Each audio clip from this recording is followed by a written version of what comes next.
And we're live. What's up, guys? You're watching the Devil Drives Lada podcast. This is episode 7. We took a week off last week, but we are back this week, and today we have 2 of the guys with us. Bit of a short staff. We got one more joining in a bit, but yeah, we have an exciting time of what it's like playing Ukrainian army instead of actually being in it, and it's a bunch of hurry up and wait, but some cool aspects of like what it's like being trained by Ukrainians and certain things, which was a bit of a different role for me. We were always the one training, and also we smoked some Ukrainians at paintball. Unique experience there. So is it weird that I always want to say Ukrainian? Ukrainians? Yeah. Every time you say that, I just want to say it. Ukrainians. I need to figure out a way to use that in the sentence. I'll have to think about that, and I'll like put them in the doc, and we'll drop it later. Dude, that's a T-shirt idea. Ukrainians. Oh yeah. You back at it again. Fucking zinger, dude. All right. So I'm your host, Jamie. I spent 8.5 months in Ukraine. Something like that, at least. I don't even know. It was whatever. Like 5 or 6 of those were in a combat role. Front lines. I own a Hana Arms. I teach people how to shoot. I'm a absolute gun gear training nerd, etc. And yeah. Who's going next? I'll go next. What's up? I am Sean. I've known Jamie for, we'll say 8 years. That's probably not right though. I was actually the person that drove Jamie to the airport. Hey, to Ukraine. So, I am a used car salesman currently, and I'm in the Army National Guard as a 12 Bravo combat engineer. I deployed to Syria in 2019 in support of Operation Inherent Resolve. Didn't really get to do a whole lot of engineer things though. Mainly just did like Sec 4 stuff. But I got to do some engineer stuff. And also should probably state that any of the views I express in this podcast are my own and not that of the DoD or the National Guard or my employer or anything like that. My employer doesn't care what I say. Official disclaimer.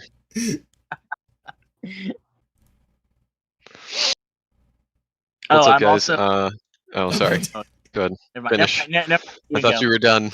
It was awkward silence for a second. I was, but I forgot. What do you forget? Get it out. It's not that important now. Anyways, I'm also a connoisseur of Eastern Bloc stuff and military and history. What's your favorite camo pattern? My favorite camo pattern actually would either be, what's the one that's just a bunch of letters? The Russian one, the Red Dawn one. I think it starts with a K. Maybe. I think it starts with a K. Hold, please. It's like ALMK, I think is what it's called. Really cool. Oh, really trippy. This is esoteric even for me. This one? Hold on. I'm not. Hold on. Let me pull up the. Are you streaming? Yeah. Hold on. Can you not see? My arms are getting tired from holding up this. No, I can't see. No, it's not letting me pull it up for whatever reason. But oh wait, okay. Can you see it, Ian? Yeah. No. That's probably it. I'm pretty sure it's called KLMK. Yeah, it is. That's it's not an acronym. And then, but my other favorite is Irish DPM, which is not Slavic by any means, but or Eastern Bloc. Nor Eastern Bloc, but it's a vibe. It's a vibe. The Irish. I don't understand why it's even called DPM though. It's not. It's not a DPM based pattern.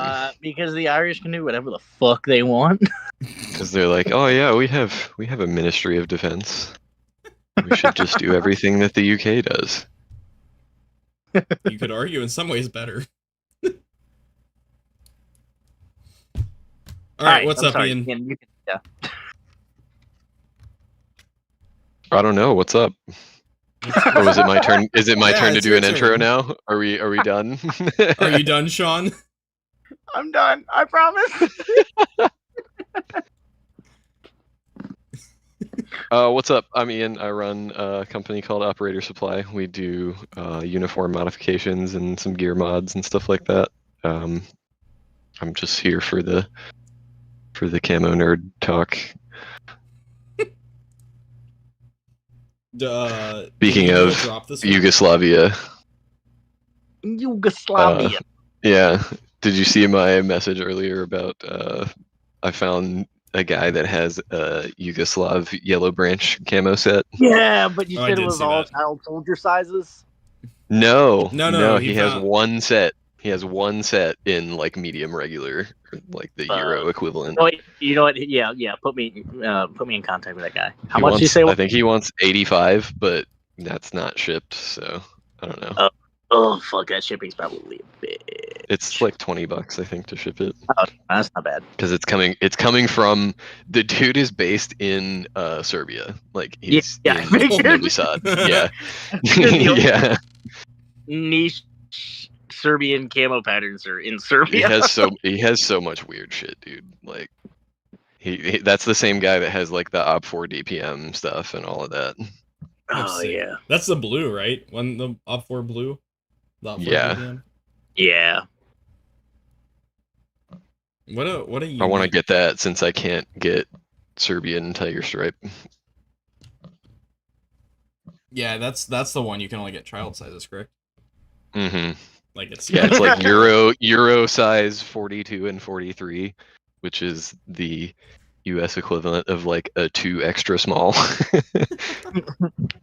Which is really weird because when I ordered from Arctis, I'm thinking, oh, they're UK based, European sizes. I usually fit a medium. Let me order a large, and the large is like significantly too big. Swallows you up. Yeah. I completely forgot to post on Instagram. We're going live. Rip. Oops. We're alive. We've just been talking in the void for the past 10 minutes. I scream into the void. The void screams back into me. I'm like scrolling through random pictures I have or something. I don't know if I ever showed you guys this this picture actually. I don't know how good it's gonna show up on. Can y'all see that on the camera? Yeah. For whatever reason, backwards. Getting so bad. It's just not wanting to. Getting out of raid with a thick items case. It's like a Tarkov reference. Dude, we literally went out on the front line position, and I found that, and I was like, I'm bringing that back. And I carried it all the way off position. Amazing. I'll post that. I gotta find it. That's dedication to the meme. Dude, it was really nice because I wanted to secure, like, I didn't have a ton of ways to, like, secure your stuff, and, you know, like, thievery is, you know, quite a thing over there, which is really actually sad. I mean, it is in any way, shape, or form, from, individuals, but, yeah. Trying to see if I can find that picture real quick. Oh, I found it.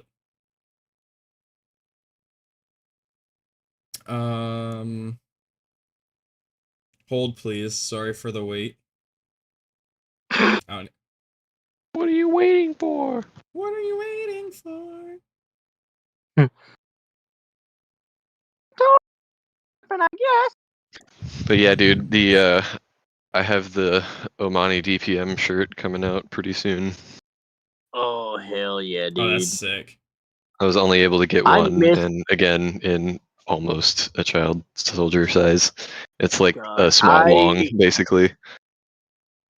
I miss the last time Americana Pipe Dream had them. I missed the drop by like 5 minutes, and like, yeah, you can still get the pants online. I found another guy that has the pants, but the shirts are fucking unobtainium.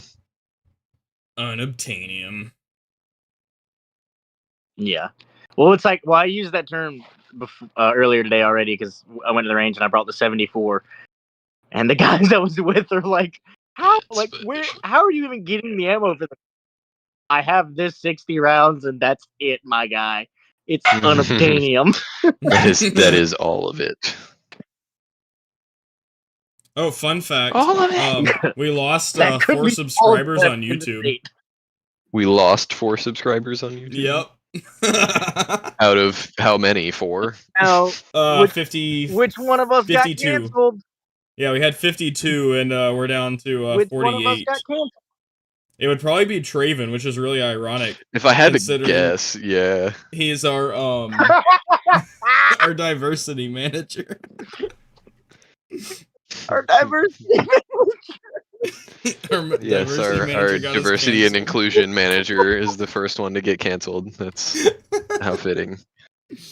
I love how it's great. It's great though because he's the token black guy, so he can pull the card. If they get mad at him, he can just be like, "Racist." Easy.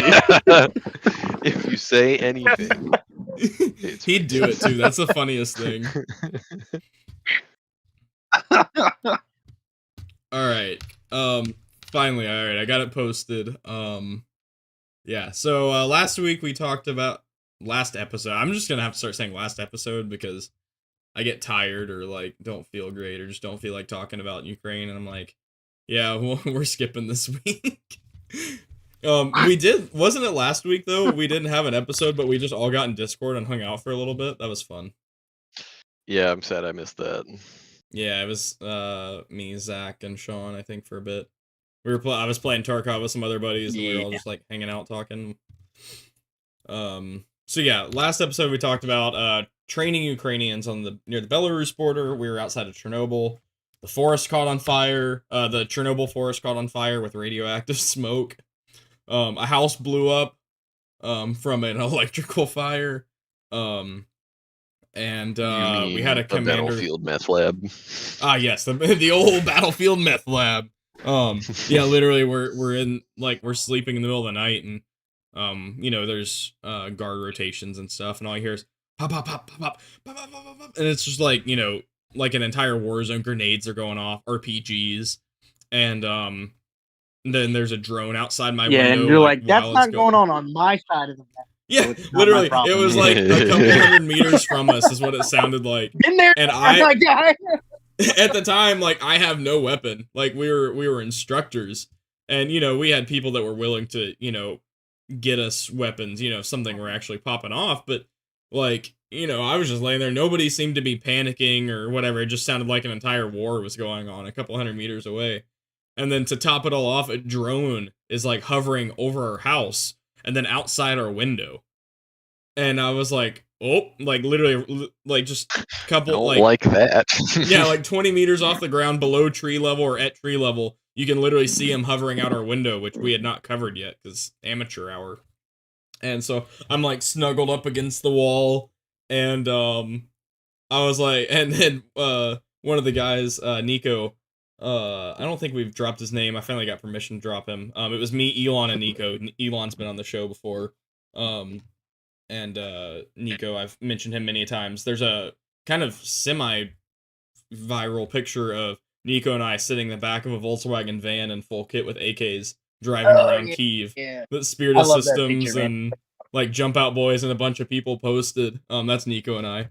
But he was like, bro, what's going on? And I was like, hell if I know. And I think Elon was like, should we do something? And I was like, with what? What guns do you have? And we're like, yeah, we're fine. We're just gonna lay here. If we start hearing people panicking or, worse than they already were, people like running inside our house or whatever, then we'll do something about it. We're like, let's just lay it's fine against until the you wall hear so the screams. And then... yeah, we don't hear any screaming. It just sounds like a war zone. And like we can hear people yelling, but it wasn't like, oh, I'm shot, kind of yell. It was like a telling people to do things or whatever. So we're just like leaning up against. Dude, my dad referenced that. He got an airsoft gun and he shot himself with it. Bro, I thought about that today. I was at the range doing drills with my 45. just shot myself. But yeah, literally, Dad shot himself with his airsoft gun. He was testing it out. He wanted to see how bad it was, but he like stuck it inside of a cup or a glass or something, and then put his hand over the lid or in front of his face. I don't remember the exact thing. He didn't tell me the whole thing. And he pulled the trigger and it like ricocheted out and hit his hand, and he was like, I just shot myself. He's like, that's the first thing I thought of. But anyway, me, Elon, and Nico were like, are we gonna do anything? We're like, nah, just hide from the drone. And after a few minutes, our Ukrainian translator and one of our really good friends over there came running. He's like, guys, don't worry. And we're like, okay. He's like, everything's fine. He's like, house on fire. And we're like, oh, okay. He was like, but mini bullets, grenades. He's like, it's the armory house. And we were like, yeah, what? that makes sense. And he was like, but don't worry. He's like, everything normal. It's okay. And we're like, what about the drone? I was like, do you not hear it? I was like, literally, it's right outside this window. Why are you guys running around like idiots? He's like, no. He was like, I forget the guy's name, but he was like, we'll just say Dima. He was like, Dima's drone. He's videoing fire. And we were like, OMG. He was like, don't worry. And we're like, oh. Highlight reel. Yeah. So, yeah, all that to say, it was a pretty funny episode. We also got threatened to be shot if we left the training unit. The commander literally, we told him we were leaving, and he like threateningly reminded us that the people guarding the border of the base, or like the base like guard shack, were his troops, and he could just tell them to not let us leave. And we basically were like, well, do you want to be the commander that tries to kill the Americans and get smoked along the way? So, long story short, we hitched a ride out of there and got out. But yeah, go back, watch that episode. It's pretty crazy. And we'll go ahead and get right on into this week's stuff. Open my doc back up. So after we left, I don't remember exactly where we left off last week, but we left that area and headed back to Kyiv. Got some R&R for a couple days. I think we were there 2, 3, 4 days. It wasn't a full week. It was less than a week, but more than 2 days. And we're hanging out, trying to resupply. We burned through a lot of our like emergency snacks and rations there, because we wouldn't get fed someday. Well, I would say days. There would be times where we wouldn't get fed, so we'd have to have our own stuff with us, which, I mean, we had as emergencies anyway. Not to mention, we did keep a few energy drinks on us at all time. I think we talked about last week. Energy drinks are like, if you ever go into a war zone or anything like that, take anything addictive. Caffeine, tobacco, alcohol, if you can get it. Literally nicotine, anything you can, anything like that. Have some in your back pocket to trade for ammo or grenades or whatever you may need at some point. Comes in handy. This diet consists strictly of caffeine and nicotine. Yeah, like that's like the average soldier. Like with the occasional electrical supplement. Yeah, we joke about the U.S. soldiers. It's like, we live off of Rippets and wintergreen long cut. And literally, it's the same thing over there in Ukraine, except it's like non-stops or Hells, which are two of like Ukrainian energy drinks, and like Snooze. Mm-hmm. Like, it's no different there. Snooze and cigarettes are it's like the meme of the Native American like picking through a pile of rubble, like white man. Oh yeah. Here. And then he like holds up a 3 milligrams in. Yeah. Yep, that's milligrams in white apple. That sums it up. But all that to say, we burned through our emergency plots. Fun fact, I actually sold I don't remember the exact, but it was something like 2 or 3 energy drinks. I think it was 2 energy drinks to Mike Dunn for like $30 US. Good. Fuck my gun. He was like, do you have energy drinks? And I was like, yeah, I have a couple left. Why? And he was like, let me get one. I was like, nah, dude. Like, I'm not just giving my energy. He was like, let me buy them from you.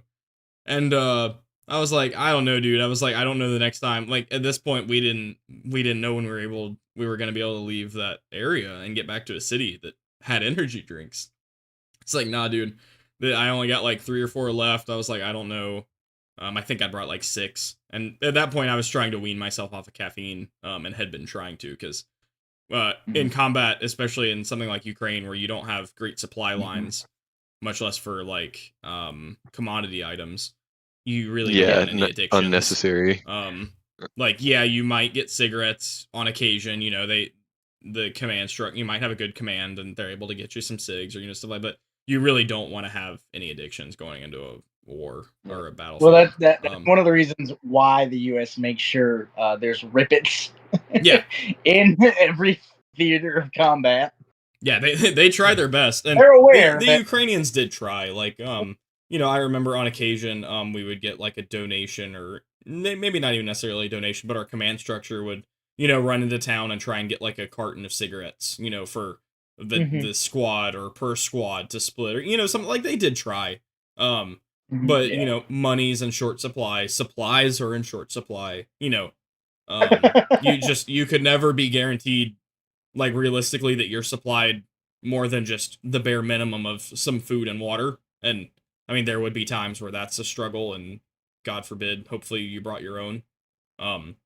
We'll get more into that on a later episode. We were had a tough, long firefight.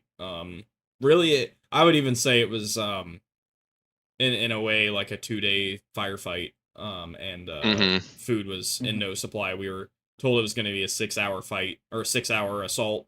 We'd be on position 6 hours and get rotated out. And to take and to hold the line required more troops and more people than we anticipated. Trucks were destroyed in the process, and our supply line basically didn't exist other than people humping it in, or a single quad with a little like pull behind trailer. So we had no water, no food, and it took a while to actually get the supplies up to the front lines that we had just taken. We were literally drinking Russian MRE, or Russian water left behind, and Russian MREs, because that's what we had with us. Little bit of tangent there, but all that to say, I sold Mike Dunn 2 or 3 energy drinks for like $10 a piece. And to put it in perspective, you can get a like a 12-ounce energy drink, or 16-ounce energy drink or something for like $1.50 US in Ukraine. If you're addicted to caffeine, just go ahead and go to Ukraine now. Try to get yourself to like a US based remote job, and then live in Ukraine, and you'll have energy drinks for the rest of your life. Anyway, so we headed back to Kyiv. We restocked on energy drinks, all of our supplies. There's also a cool, I won't name drop it. I don't know the situation with this. But there's like a local music showcase. Probably be the best way to say it. There's like a little mini music hall, or recording studio. We'll call it a recording studio, where once every Tuesday, Thursday, Wednesday, one of the weekdays, local artists would get together and just have like jam sessions. The studio, recording studio, would open up to the kind of like balalakas and stuff. Yeah, it was like indie. It was literally just like indie Ukrainian folk pop. It was awesome. There was an ample amount of drugs.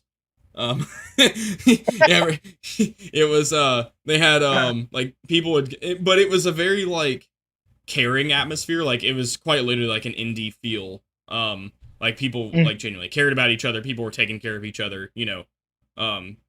If someone wasn't doing great, people would say, hey, all right, let's we're gonna have a little intervention. Like, it was a great community, pretty tight knit. And we got invited to that. We made friends with the owner and kind of a couple of his friends, and they invited us, and it was amazing. It was some of the best time I had in Ukraine, just like hanging out with friends. I don't drink. I very rarely drink anything.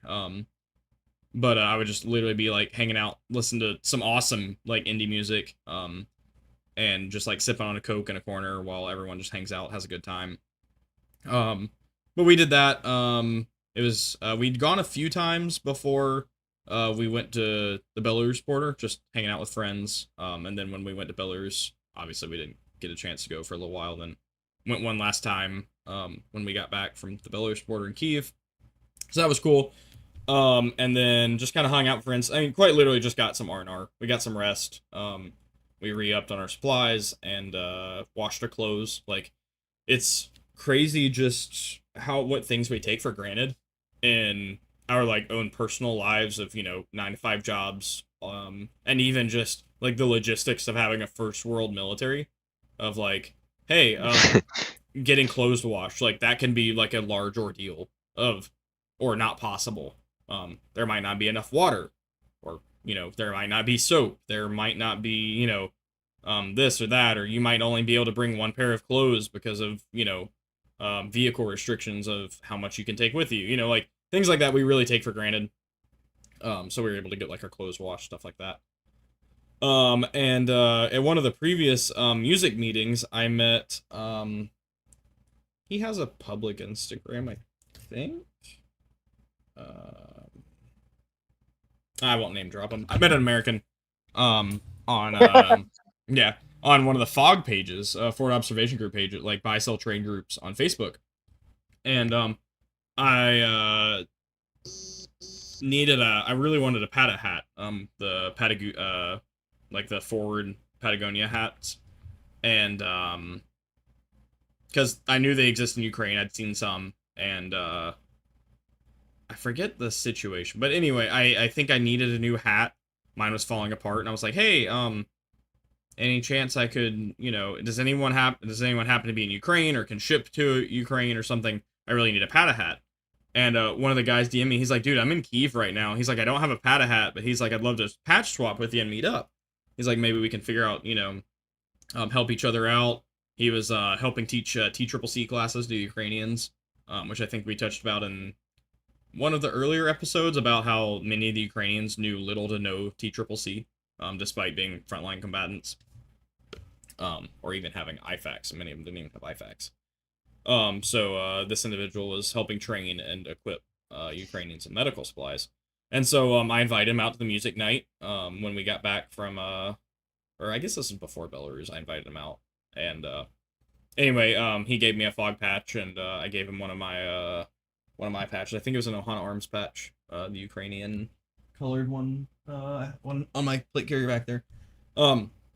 Anyway, so we were in Kyiv for like 2 or 3 days, and he calls me, and he's like, hey, I have an opportunity to, he's like, there's only a few more slots left. He's like, I know you guys are looking for a unit, possibly to deploy and stuff.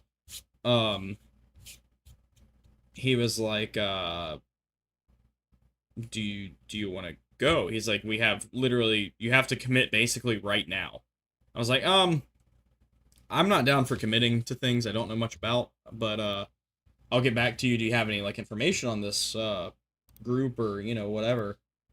And so he shared some information with us, and I looked him up, and they seemed legit, and we told him the next morning. We're like, yep, we'll do it. And I did forget to mention one thing. We'll rewind just a little bit in the story. When we came back from the Belarus border, like I mentioned before in the last episode, we were hanging out with one of the guys, or the other American that had been there for a while, training and fighting. We met him, and we left with him. And when we came back, we didn't have anywhere to stay, so we were staying at a unit that he was friends with the commander, and so we were actually living on a military base in Kyiv again. I have, let's see, do I have a picture here? I think I've shared this picture. It's on our website. There's I'm the one taking the picture, but this is Elon and one of his friends. There's Nico. This is the our friend we met, and that's Leeds. So we were hanging out with him, and that was part of the re-up process. We actually trained that unit for a couple days in exchange for living with them and letting them feed us.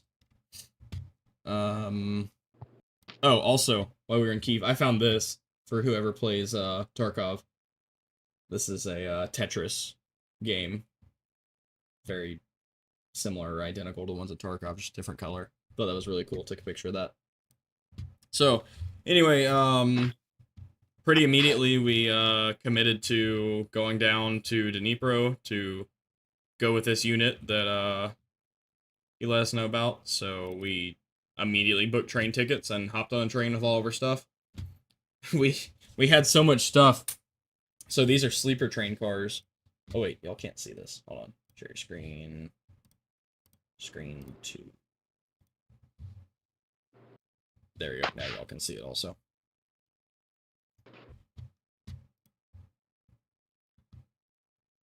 Is that an ambulance? No, so this is the train cars. So Weird. There's 4 beds. I'm on, a top one. This looks like probably Elon's boot, so he was on here. And then there's 2 more beds underneath. And we actually ended up buying 2 cabins. Or yeah, I think it was 2 full cabins because we had so much stuff. Despite each one sleeping 4 people, we had too much stuff to actually fit. So yeah. Oh, that looks like Elon. Dude's like wadded up in a ball, dude, sleeping. So yeah, we got on the train down to Dnipro. Once we got there, our train left at like super late at night or really early in the morning, and we got to the train station at like some ridiculous time in the morning, like 0300, 0400, like it was still dark outside. And no one was going to be able to pick us up until like 10 in the morning, and so we couldn't stay in the train station. We had to go out on the street, and we literally just like we were taking turns like sleeping on our bags outside. And so no one would steal anything. And that was an experience because they were like, "Oh yeah, we'll be there at 0900 or 1000 to pick you guys up." And then like that time passed, and we're like texting them, and they're like, "Oh no, we're running a bit behind. We're gonna be able to make it. Don't worry." No one showed up, and finally we get they text us at probably at like 1300 or something at this point, and they're like, "Hey, we're not gonna be able to make it. You need to get a taxi to this address." Well, that's a big ordeal, having as much stuff as we do, trying to get taxis. And so we ended up, I think, like just Ubering, and it wasn't like in the city. Like this was like a 25-minute drive outside of the city, so it's hard to find a taxi that's just gonna drive you outside of the city one way like that. And then in Ukraine, there's you have Uber, you have Uklon, you have Bolt. They're all just similar, just apps. And but a lot of them, because Dnipro is still not. It was never like under Russian control by any means, but it was under constant shelling, and it was still, compared to Kyiv at that point, a pretty dead city. And a lot of the apps, like, or a lot of the taxi services and stuff, weren't open yet, or weren't back open. So we were finally able, like after like over an hour of trying, we were able to get taxis. Like we got a taxi for we'll just say like Elon and Leeds, and then or James, and then like Nico and I were able to get the next one or something like that. But it took like 2 or 3 taxis to be able to get us there. And finally we got there, and it's a freaking hospital. It's like it's a hospital that they had turned into a military hospital for the war. And Oh shit. Sorry, I'm not trying to interrupt, but Ian, No, I'm gonna you're send good. this to you. Please do. It's right up our alley. Warrior camo is back on their bullshit. More Warrior camo? button downs and weird camo patterns. Yeah, you'll appreciate these though. Sorry, that How was are you very random. I sending did not mean to interrupt. I'll put it in the general. Okay.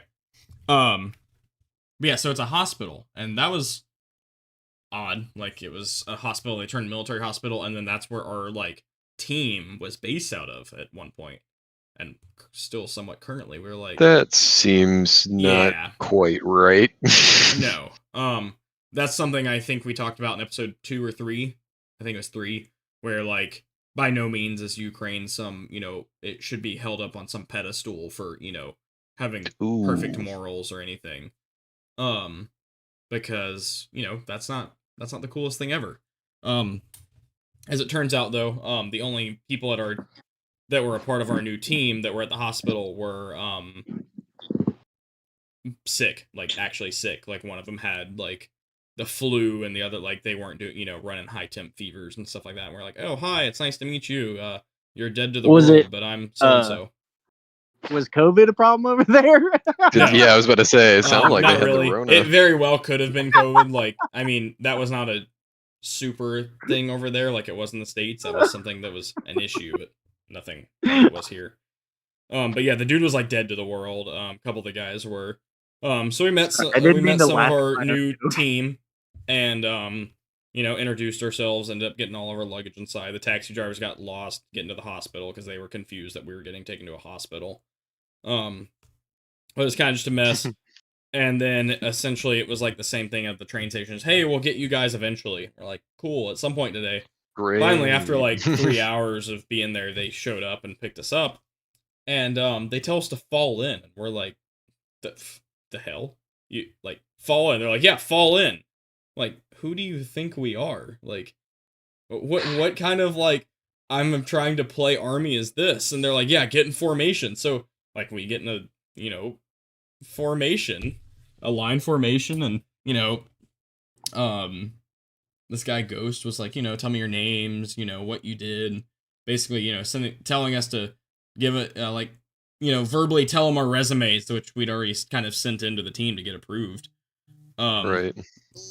And he's like, okay, well, this is how things are going to be here. You're going to do this and this and this.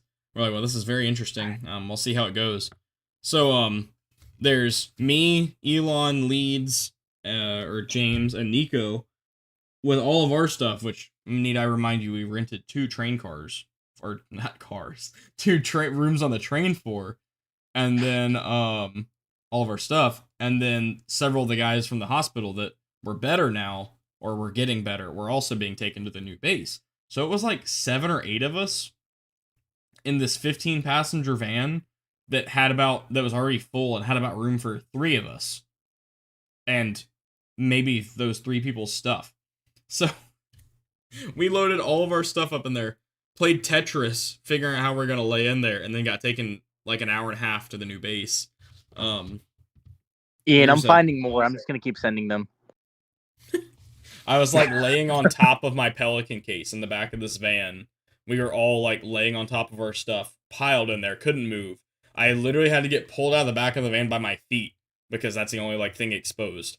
It was great.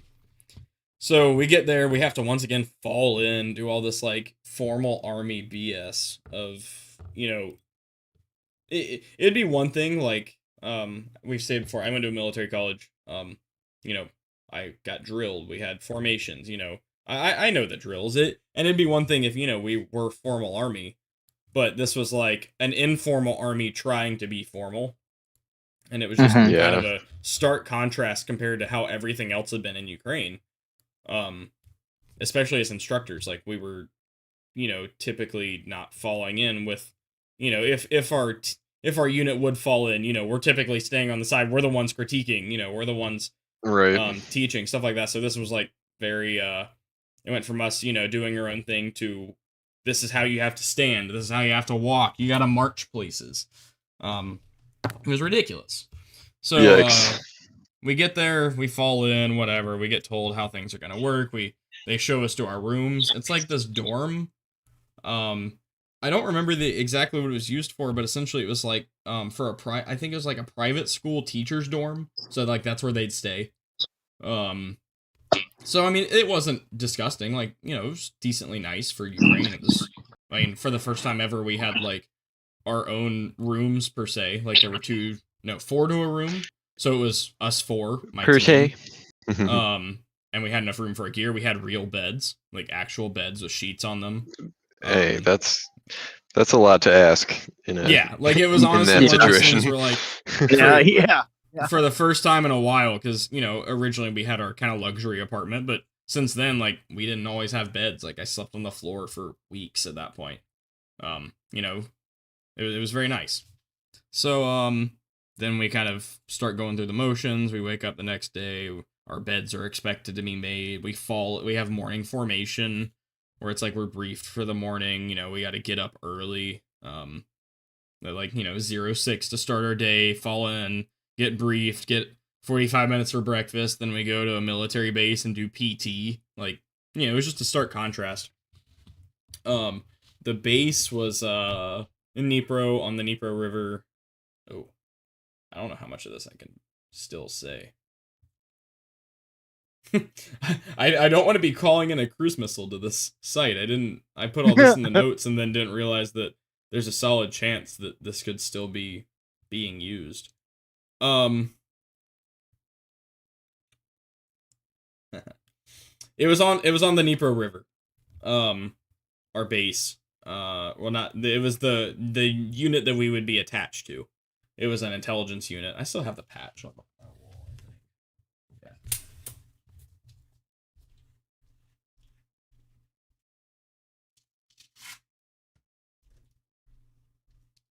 So, in Ukrainian unit logo lore, an owl on your logo means intelligence. Yeah, so if you ever see a Ukrainian patch and he's got an owl on it, it's an intelligence unit. So, yeah, this is the unit we were attached to. Doxing my old unit. And the commander was an absolute piece of work. So, Ghost was the guy that kind of interviewed us and talked to us originally. He's a volunteer, originally humanitarian. He did specifically his sole reason for coming to Ukraine and helping out was for MEDVACs. So he built a MEDVAC team, and that was what we were a part of. Our purpose was to be alongside this intelligence unit. Basically, they would be fighting, gathering intelligence, etc., and we would be that unit, and the unit that they are supporting as an intelligence unit, we would be their MEDVAC and CASEVAC team. There were about 50 of us at that point. People did come and go pretty consistently, but at the peak, there were 50 of us there, all foreigners. And we trained alongside this intelligence unit. We received training. I'm using that kind of loosely because it would be like how to hold a rifle from a Ukrainian that has no idea how to hold a rifle. Like this commander truly was a piece of work. Like most of us came from military backgrounds. Out of the whole, like probably out of, we'll say the 40 to 50 people, I would say 85, 90% had military backgrounds, if not prior combat experience. And they're like, this is how you hold a rifle, in Ukrainian, so we're also being translated to, and it was just ridiculous. The kind of, it was like, yes, we know how to hold a rifle, we can all shoot better than you, please leave us alone. We're not, we were essentially treated like, I know more than you. Yes, yeah, it's like when your dad goes to the auto parts store when you're a kid, and they're like, well, this is what you need. It's like, I know more than you. And we were kind of just being babied. Like, it was being treated as like a basic training course. From Ukrainians, which, I'm sorry, just not to offend anyone, isn't a great standard to have.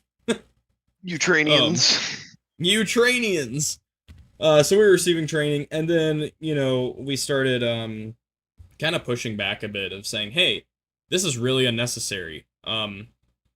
We know what we're doing, and, we do appreciate, y'all trying, but, I think y'all are kind of underestimating what we're already trained to do. And they're like, okay, well, we'll add the actual MEDVAC training, also, to y'all's, training schedule. And they're like, okay. So we started with that, and some of that was actually really great knowledge. We were being taught, not by the commander this time, but, actual, MEDVAC-based team that had experience medevacing. And so, actually gained a lot of valuable information from that, that I don't know if I necessarily ever used any of it in combat, but it was kind of one of those things where it's like, it's really good to know that stuff, like how a medevac should go, how it should work, what you should, be ready for, how you should do it, execute it, etc. And then, finally at one point, we kind of, we were training that pretty hard, and we told the commander, we were like, hey, we don't need this lousy shooting experience training, or just how to hold a gun kind of stuff. Like it's really getting ridiculous. You telling us what the stances are every day for the past week and a half. And at this point, some of these guys of the team, Zach. I am so sorry I'm late, dude. I've been having to deal with the dogs and everything. Bro, you're good. What Dude. the We're talking about getting basic training from Ukrainians at the moment that don't have any business training from basic Ukrainians. training from Ukrainians, yeah. So you know, at some point, where was I going with that? We'd only been there a week and a half, referring to us 4 instructors, but some of these other foreigners had been there for, you know, a month and a half at this point.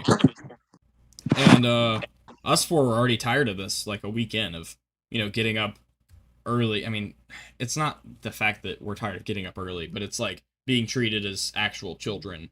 And then, you know, how to hold a rifle, what the stances are, and it was just kind of demeaning, because that's not what we were here to do. Like, we're here to offer our help to Ukraine. And while, you know, if we do need to receive more training to do so, that's acceptable. But it was like what they were training us is just everyone, like, it's a waste of time for everyone. And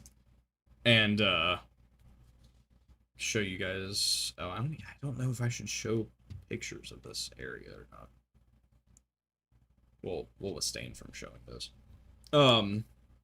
But yeah, it was kind of just ridiculous. At some point, and now once again, like I said, the MEDVAC training we were receiving was actually pretty solid. And it evolved to the point of once we learned the basics and understood those, especially some of the guys on our foreign team, were in MEDVAC roles and their military branches. Like, we had some Canadians with us, we had obviously Americans and some other countries. Some of them had actual MEDVAC experience, and so we got to a point where we were teaching each other, and it was great. At some point, we told the commander, we were like, hey, this is getting kind of ridiculous. You've been promising, and to what I didn't know for the past, you know, month and a half at that point. Hey, we're going to the front soon. We're going to be deploying. Y'all are all in the Ukrainian military now, you know, blah, blah, blah. We'd given them. So that was a fucking lie. Yeah. It was literally like just constant. We were being toyed with. And you're going in 3 days. You're going in a week. You're going tomorrow. We're going to the front, you know, whatever. We're going to Bakhmut. We're going to support and do medevacs for Bakhmut. It was just constant stuff. And at one point, do you think it was them just like trying to keep you there, or do you think they really just did not have their shit together to that level? It was probably a little bit of both.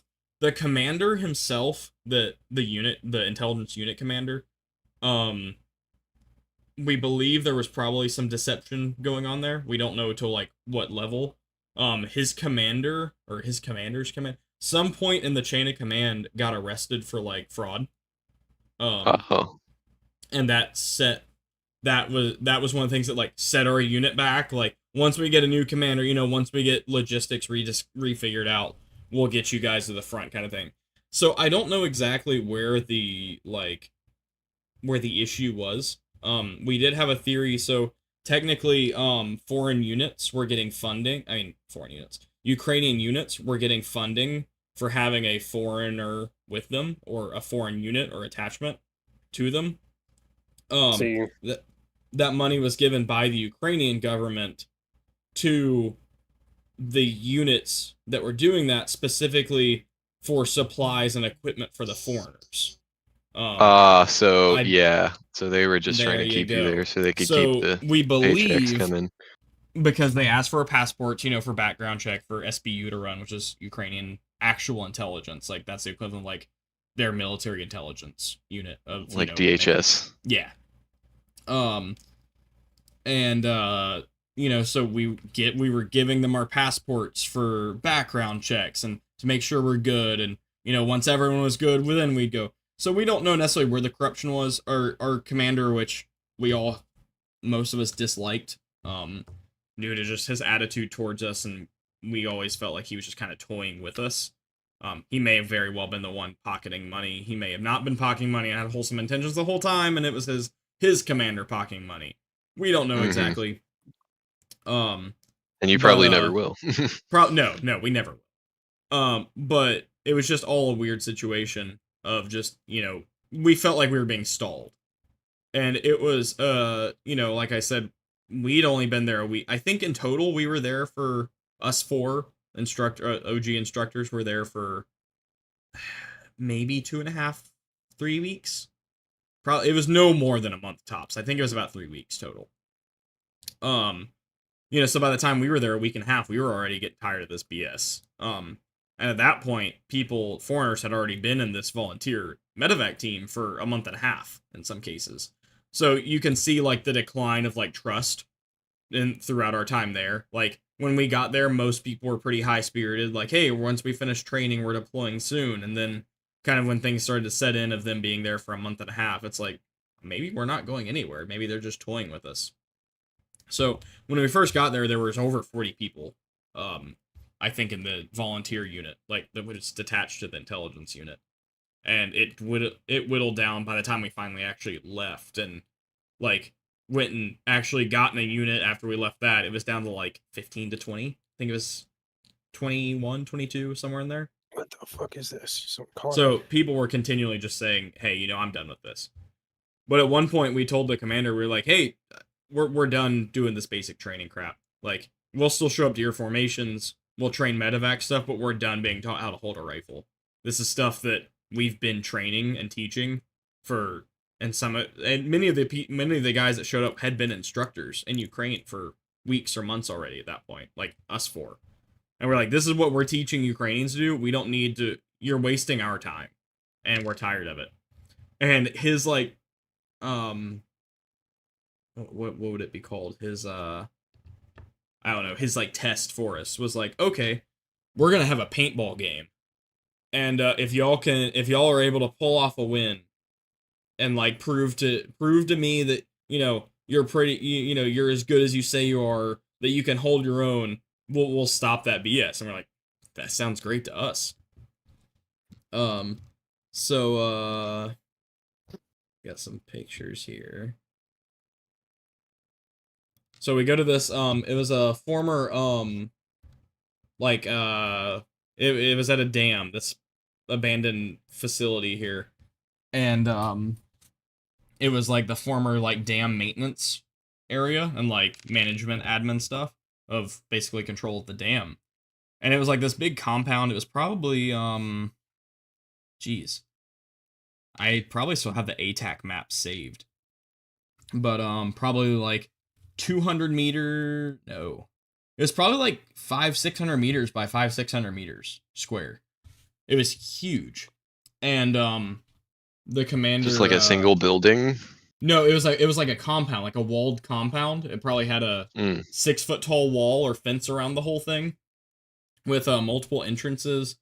I have screenshots somewhere, and like I planned the whole thing out on ATAC.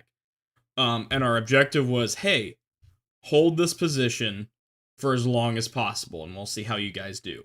It was one hit, you're out. Like no revives, no medics. If you're hit, you're hit. Yeah. They gave us a day to prepare. They said, all right, scope out the compound. Start figuring things out. Set up. You can use the tools you have to move barriers, make barriers, stuff like that. And dude, we went all out with this. Like, we went crazy. We broke into the buildings, like broke locks off. I literally cut a door off of a building, a steel door. We cut the hinges off of the door to get inside. Like, we went crazy with this. We spent probably 6, 8, 10 hours the entire day setting up for this assault that would be on. And I'll kind of flip through some pictures while I talk. This place was huge. And it had basically been untouched since the fall of the Soviet Union. There's sickle and hammer. Oh wait, y'all can't see these. Hold on. I was about to say. Yeah, sorry. You're not showing anything. There you go. Y'all can see it now.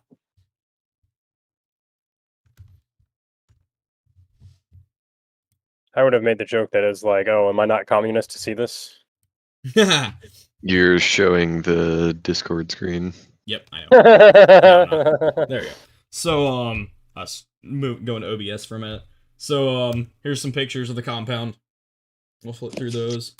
I was literally digging through like Soviet documents and stuff like that from the 80s. Just flipping through all sorts of stuff. This was the calendar that was on the wall in the admin building. 1991. Wow. Yeah, literally the fall Hell of the yeah, Soviet love Union is that. when Great this year. fell apart.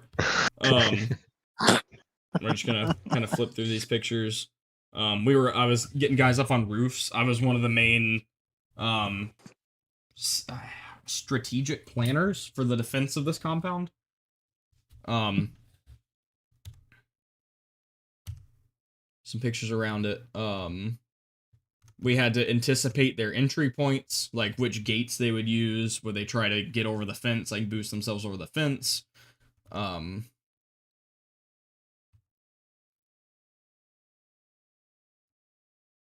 We were throwing drones up in the air to figure out exactly what the best points were. We walked around the whole edge of the whole perimeter, and some guys set up booby traps, mock Nice. booby traps and stuff. Guys were digging like entire trench systems, like foxholes. We set up like defensive barriers and barricades. Like literally, this place has been untouched since 1991. The only thing that cool. we could tell that they were using it for was the main building for like the tractors and the big stuff. That was still used simply to maintain the surrounding the new replacement dam site, like the new admin building. Like they drive the tractors from this building to that building and mow the grass or whatever. But everything else had been untouched. This is if I remember, yeah. So this is a USSR like a labor union passport. So this is like your ID for a labor union. I found an entire drawer like in the desk full of these things from the USSR. So yeah, pretty crazy. This guy was born Pretty cool. 19 let's see. I just think that's neat. 1939. Yeah, so they I just find them neat, really. Yeah. It's cyber. I found a hedgehog, or one of the guys found a That's hedgehog. must I be had to hold done. him. Yeah, It was see? adorable. There's your boy. How's it do with penis? We found this pizza place. Fun fact. But yeah, so I probably have some more pictures further. Oh yeah, here we go. We'll flip through these. Found pizza. This is where we were staying. Where we actually lived. Like I said, it was like a teacher's dorm, to my knowledge, and this is like the little kitchen area we ate in. Up on a catwalk here. This is like that wall by the road. Like everything in that wall was in play for the game. Like this area was huge.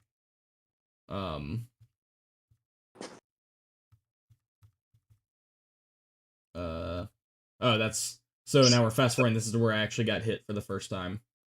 When I finally died in the game. So yeah. So we prep all day for this game. Area is huge. I might be able to find a map later. But there was probably 30 of us defending it, and it was their entire company. Plus the like battalion like QRF team and their they called it earlier before the show I asked Ian and Sean what it was called. They called it their Sonic team. Sonic team. Sonic.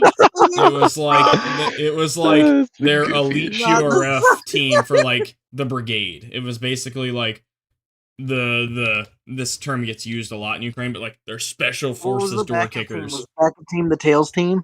The Tails team, Sonic and Tails. Knuckles.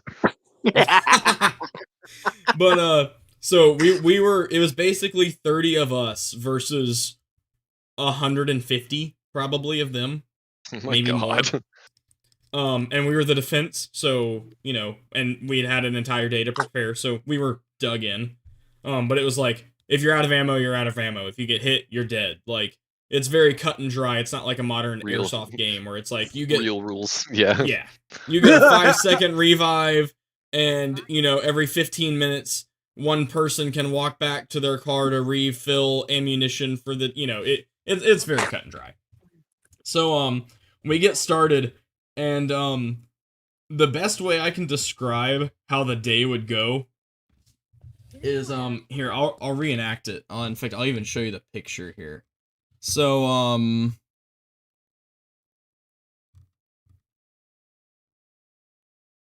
let's see. Right here. So I'm on top of this roof. Here, this is what I decided would be my original staging position for the game. And if you guys can see this, right? Yes. Okay. So this is the Dnipro River here. There's a road here, like a service road here, and then this fence. Like it's probably like 5-6 foot tall fence. And then this is a embankment going down to the river. So the best way I can describe it that would sum up the day is if you can imagine the Ukrainians started like 500 meters down down that service road. So they had to approach us and then try to infiltrate the compound. So y'all can see me and the picture. So they're down on this embankment next to the water, trying to stay close to the water. They're bounding towards the compound. And then when they get near the compound, in a wide open area, they are tip to butt, like CQB style tactics. Tip to butt, walking down the edge of the river like this. Like in a line. Like there's like 7 of them. Like each squad would be tip to butt, like running a train on each other. All the way down in the open. Amazing. And we're getting on comms, and we're like, guys, we might actually have a chance here. And we open fire on them. And they take cover, we get 1 or 2 or whatever. And then slowly they start to get up to the compound. They go to all the entrances and they start probing it first. They have drones up. Like literally, there's like 5 drones over us, and we're all hiding from the drones, which, fun fact, that skill will come in handy later in later episodes. We'll explain how. But we start hiding from drones. They start trying to get into the gates, and they're literally like tip to butt standing in fatal funnels, like at gates. Like, dudes are set up, like we had, people at each entrance, we had roaming guards. We didn't know when the game was starting exactly. We were just told, at some point in the morning time. And they're getting slaughtered in fatal funnels, like tip to butt in the open, trying to push in. No spacing. Like, they didn't know what spacing was. And, probably in like the first 30-45 minutes, we've killed 40 or 50 of them. And suffered like several losses, like less than 6 out of, our 30 guys. And we'd killed well over 30, 40, 50 of them. Finally, they managed to get in the gates. And then, that's when we start having, and they did a good job of like approaching on all sides. Like they did some things right. I'll give them credit. And finally we slowly start getting pushed in further and further and further. Our team or squad leader started to kind of go down. Our comms guys started to go down. And, then they, but we're still like, we're killing, like, probably the average KDR was like 6 or 7 each of us, before someone would actually die. And, but over time we start getting pushed back, but we're still putting up a hell of a fight and, whatever. And then they send in a QRF team, like, in trucks. Like, they start taking this, like, overly, like, I wouldn't say overly serious. I mean, we spent a whole day setting up, but they start, like, dropping guys off in trucks. And they're, like, unloading, and, like, you see, like, guys hopping out of the trucks in, like, ghillie suits and, like, stuff like that. Oh my God. There's more drones up in the air. Like, the whole area is swarmed by drones. They have, like, drone operators set up down the road, out of play, calling in our positions and where our staging areas were, stuff like this. We killed the QRF team, too. At this point, there's probably, like, 15 of us left, and we've killed over 100. Like, we're starting to run out of ammo, things like this. And then they send in what they called, like, their Sonic team, which was, like, this was... I don't know how you'd best describe it, but from, like, command structure, this was, like, their battalion or, like, brigade QRF team of, like, hey, we've suffered heavy casualties. We either need to take this objective now with this team, or this team needs to enable our guys to Or get it's out a of the loss. situation. Yeah. Like, we've already lost this fight. Like, we've lost so many guys, so this team's either gonna make or break it. Like, they're either gonna get everyone else out alive, or we need to use this team and their, the momentum they have to take the objective. And one by one, we're losing guys, they're losing guys. And basically what it boiled down to is we had like 5 guys left. I was one of the last 5 to die. And we wiped their Sonic team. I finally died, and which was probably by my own fruition. I responded to someone that needed some backup and ended up getting myself killed. But I think I killed like 8 or 9 before I finally died, and that was kind of an that was pretty. I wouldn't say average, but that's how a lot of the guys were doing. And finally they were like, see, we won. And they're like counting Did you? heads. And we all walk back, and I kid you not, there's like 150 of them standing around. And some of them had even respawned. The commander had sent them back in because he wasn't happy with how fast they were dying. And they're like, see, we won, and they're getting a head count, and they have all their guys there.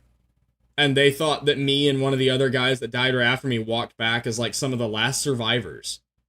Or as the last survivors, because whatever. And we were like, no, we still have guys out there. We're getting head counts, and we still have like 3 people out on the field. And none of them had radios. So we had to go back and find them. We're like, guys, the war's over. We won! And the funniest thing was one of the survivors was a Japanese guy, which made it even funnier because we joked about, telling the Japanese guys the war's over and they can come home because Are you referencing the yes, guy the 2 guys the that kept 2 on fighting Japanese for soldiers literally at one island that didn't know that the war was over? So Believe 20 it was years American later, propaganda. stumbles across the island. They're like, "What the fuck's going on?" they were like, people were so yeah. This happened like in modern society, like post World War II. Like people's houses and things were still getting going missing, and they realized that there was literally there were 2 of them. There were 2 soldiers that refused to surrender and believed that the war is over. They thought it was like Zach said, American propaganda, and then one of them died, and his buddy buried him, and then kept on fighting the good fight, not knowing that the war had been over for like 20 or 30 years. That's Based. dedication right here, man. Those guys were dedicated to the fucking mission, okay? Dude, it was insane. Like It's not that. over till the fat lady sings. But yeah, like I showed earlier, that was where I got hit, back of the head, helmet. Probably would have died realistically if it was a real shot. But Yeah, it'd be like that. yeah, it was a lot of fun. That was You'll probably have that some of on the the most. big jobs. Yeah, that was probably like some of the most fun I'd ever had, or had to that point in Ukraine. It was just like absolutely slaughtering all these dudes in a paintball war who were trying to just, 2 days prior, teaching us how to hold rifles while we're complaining about it. And he's like, no, you're not ready. So, yeah, that was great. After that, we did earn ourselves a little bit of respect, and we went on to do real training. I'm using that kind of quotation marks, real training. But at that point, we basically said, hey, if things don't change by 3 days from now, like if we don't have contract, we still had never signed contracts at that point. Like we had given them our passports, and we were told we were in the military, but we were given patches, but to us it wasn't official to have a contract, which I mean that's realistic assumption. And so we just figured, hey, we're just around so they can collect their paychecks.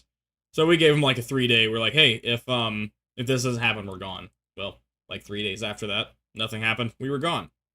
So also fun fact, I bought like a 2 or 3 kilogram bag of cherries from this babushka selling them on the side of the road next to our little base for like the equivalent of like $4 US. No, it was less than that. I think it was probably like $2 US. It was nothing. And I ended up giving her like double or triple that as a tip, and she thought it was like the craziest thing ever. I was like, it's like you're giving me enough cherries for 3 months. Obviously, the bowls, not all of them. There's Leeds. Old James, our Brit. I bought frozen chicken nuggies from the store. I was able to find some. I'm my friend. Like 2 days before we left that unit, we were donated this van. No idea where it currently is in Ukraine, but we were donated this van, and I was the designated driver for it because I was one of the few people that knew how to drive stick efficiently and could drive. So I became the designated driver of this van. Jesus, take the wheel. There's me sitting on top of said van. Looking like an absolute unit. Yep. And like I said, like 2-3 days later, we decided we're getting the hell out of that unit. So we took our van, we loaded up all of everyone's stuff inside said van, and we drove off, never to see. I think the commander's name is Dima.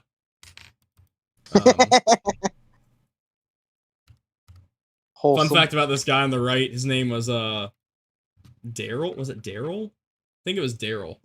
He definitely looks like Timebag Daryl. He's he looks like a Daryl. Hell yeah, brother. I don't remember exactly what it was. He's British, and I think. Oh hell yeah, dude! That makes it even better. I think the dude meant well. I really don't know. Yeah, I don't know. But the dude was an absolute idiot sometimes. He was quite disliked by most people. He was like constantly causing issues. Yeah. Fucking Daryl. Here we are driving across the Dnipro. I got some watermelon. And we drove to Ghost's friends. So Ghost was, we talked about him earlier, he was the volunteer kind of leader of the unit. That's a hell of an overland rig, man. I know, right? He came to Ukraine to do MEDVAC stuff, and I mean that's why we joined, was to MEDVAC with him. And through his kind of humanitarian stuff, he met these guys that owned an auto shop, and well, we were homeless because we got, we left that unit and our living arrangements at the place, and so we left, and they were like, "Hey, y'all can stay with us until you find a unit. We'll feed you and give you somewhere to live." So we all hung out here. We did nothing for like a week. We just ate food and did mag drills with the couple weapons we had, and just hung out. I got a nice sausage. It's definitely 8 inches. Nah, man, that's more like a. It's. I don't know. Bet you ate that in one bite, didn't you? Finally we started. I know how you like wieners. Wieners. I showed you my wiener. Please respond. Yeah, this place was literally like just a dilapidated auto shop kind of thing that they ran. Then we finally started working or talking to some units pretty seriously about getting to the front. We realized a massive white van parked in the middle of the forest on the front lines probably wouldn't be the best thing to do. So they went to the store. Look, it's the rap music man. We bought some nice neon spray paint, and everyone just kind of took turns painting this thing. It was quite a masterpiece. What was the idea behind that? Was that just they thought it was better than white. Does that say fuck? Yeah, hold on. And then the funniest thing was one of the guys climbed up on the top and drew a massive target on it. Oh my god. Okay, that's pretty I'm funny. up there to like check it out or whatever, and we're like, you didn't. Like, we thought you were just like painting the top so we'd be less visible. But the dude literally, I wonder if I don't have a picture of the top of the Was van. it It doesn't look fucking like. Daryl? I bet it was But Daryl. it literally just says goddammit. F Russia on the Oh top my with a God. massive target spray painted. It was sad and hilarious at the same time. How do I zoom out of this? Fit to zoom to screen. There we go. So yeah, that was our van. This was my house. I was the tarp on the end, trying to stay dry. We slept outside for like this week and a half that we were at this. No, we were here for probably about a week at the auto shop. Made in USSR. This is the Ural that I'm sleeping under, and it says made in USSR on the tire. Oh, that's pretty cool. Yeah. There's God a damn, they Vaz. probably need to change those fucking tires, dude. I know, right? There's a Vaz and a Ural parked next to each other. A Bosch. It looks like I was taking a picture of that to translate it, and I don't actually remember exactly what it translates to. I found a Capri Sun. Fun fact: Capri Suns in Ukraine are not nearly as good as they are in the States. They're like actually healthy there. Odd. It was Oh. big sad, dude. But yeah. So is it just is it like real juice? Yeah, it's like not a lot of sugar and real juice, and also it has like ripped off like Disney characters. Like this is clearly supposed to be the Green Men from from Toy Story. Yeah. And like Sully from like Monsters Inc. and stuff. Like Yeah. it was kind of funny. Like the whole thing just looks like a Capri Sun from Wish.com. But yeah, we went to this mall because there's a military store there. A Capri Sun, it's a Capricorn. Get it right. Bro, I'm an asparagus and you're a Capri Sun. We're not compatible. I'm an aquarium. And Mercury's in Jupiter. Something you can find in like the I said the they food put courts Mercury in the Gatorade. Better It's not turning the drink that shit frogs no more. gay. Putting chemicals in the water. Turn the freaking frogs gay. They're turning the white chicks witches. The Salem Witch Trials I have 2.0. a meme here that I seem to have misplaced.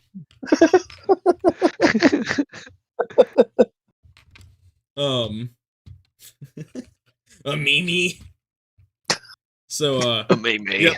There's fast food pasta places all over Oh, different man. food courts. Why isn't and that a there's, like, thing in little America? dumpling bar here. I wish that was Oh, a that thing. sounds fucking. It was so dude. cool. I took a picture of it, obviously. This is our weapons, our massive weapon stockpile. This is my AK based. parts I took. A single launcher and an RGD. I get those two mixed up. But yep. And then there's me with the combat sandals, the combat chacos. But yeah, that was our weapon stockpile that we managed to collect while our time there.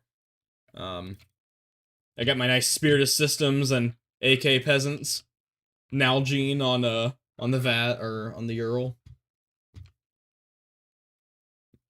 At this point, so now we're driving off. We found our unit. We're headed to Sich, Karpatska Siege. We were convoying out. This is kind of a big deal for us. Oh, I actually missed something earlier in the episode. So I said when we first arrived in Dnipro, we were at the hospital.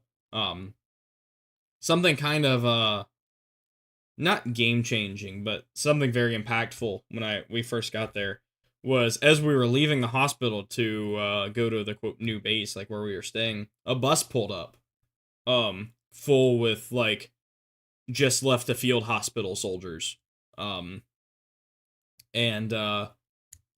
it was intense to say the least. Guys got like it was an entire like school bus full of just wounded soldiers coming off the field hospital, like covered in bloody rags and garments and uniforms and cut out uniforms with like a shredded pants leg with no leg inside kind of stuff. Yeah, it was pretty changing. That was the first kind of like real deal stuff we'd seen since we got in the country. Well, not necessarily the real deal, but first like, hey, here's like 50 dudes getting off a truck, half of them missing limbs. And that was one of the few times, not one of the few, but it was one of those moments where, like, similar to this drive to the front lines, where it kind of hits you. You're like, wow, this is it. Like, this is what I'm doing. This is what we're getting ready to do. And this is what, a lot of the guys on this team may look like in days or weeks or, whatever. And seeing the pictures of us driving out to the front lines made me think about that. But, that actually caused, one of the guys was there that, we were quote unquote, joining, like, this team with. He was a quote unquote, like, hardcore shooter. I'm on a US SWAT team. I'm a SWAT instructor, this and that. And, yeah, he bailed after seeing the guys get off the bus. It was, pretty intense. So, Yo, keep what? going on that note. Okay, sorry. This is really weird, but I'm researching ArtSoc to discuss current events. Yeah. And I'm looking at the conflicts that they've been involved in on Wikipedia, Probably and one of the conflicts is dated 1 January 2024. What do they know that we don't? Well, that's crazy. Illuminati confirmed.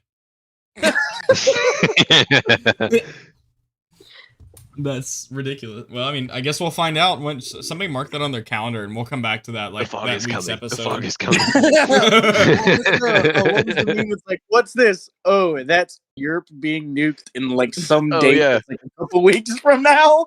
Yeah, it was like October 14th of this year or some shit. It's a psyop.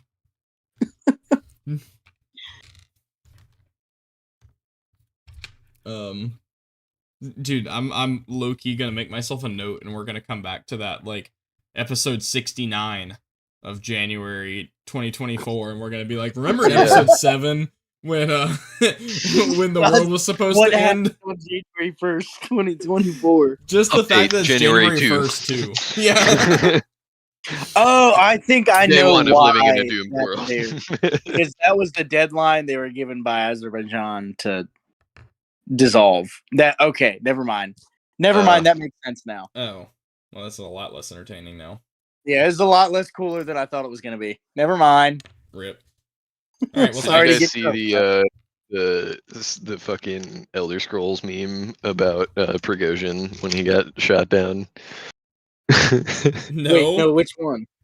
It was just like the news headline from when his plane got shot down, and then at the bottom it said, "This character's death severs the thread of prophecy. Restore to last checkpoint or persist in the doomed world you've created." It's almost like no one saw it coming. That's crazy. I still think he faked his death. I still think it could be an option, but I don't think so at this point. We'll see. In Africa somewhere. Yeah. We shall see. I do think that whole situation's hilarious, because Wagner's like, we're still continuing as normal, nothing's changed. We're doing it! Shit. Yeah. Well, it's like, you can't tell me. Oh no! Anyway. Yeah. I mean, just the fact that he had contingency plans set up for, like, who would be in charge if he just magically died, and then he magically the dies. crazy thing is that nobody else likes to talk about is there was also another plane in the air at the time that he owned. Oh, I didn't know that. Yeah. Yeah, they Yeah, just that said that the either. plane that went down was that he was allegedly supposed to be on that manifest.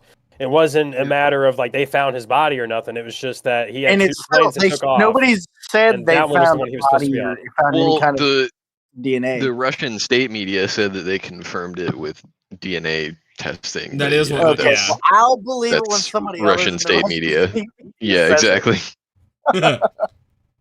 The Russian state media also says that they've, like, obliterated, like, 90% of the Ukraine soldiers, and that it was a 3-day war. Or at least a 3-day military operation in Ukraine. Day 594 of Putin's 3-day war. Which, It reminds me of I think that's Day Rage 612 Intel on YouTube that posts that, or on Instagram. It's like every day. It's like Yeah, day whatever. I laugh every time I see it. It's like such a subtle jab. Here's some more. Here's me in Leeds. I'm like, you can see me like viciously watching the road, but also No, not choosing the Punisher skull. Yeah, we roasted him about this patch for so long, and he basically was like, "It has a different meaning in British. It does, and Does it it? means hard." And we're I like, don't "Nah." think it does. Also, you I'd like to bring bullshitting. attention to his AirPods. I'd never noticed this before. It's upside. Why is it upside down? Maybe it's more comfortable that way.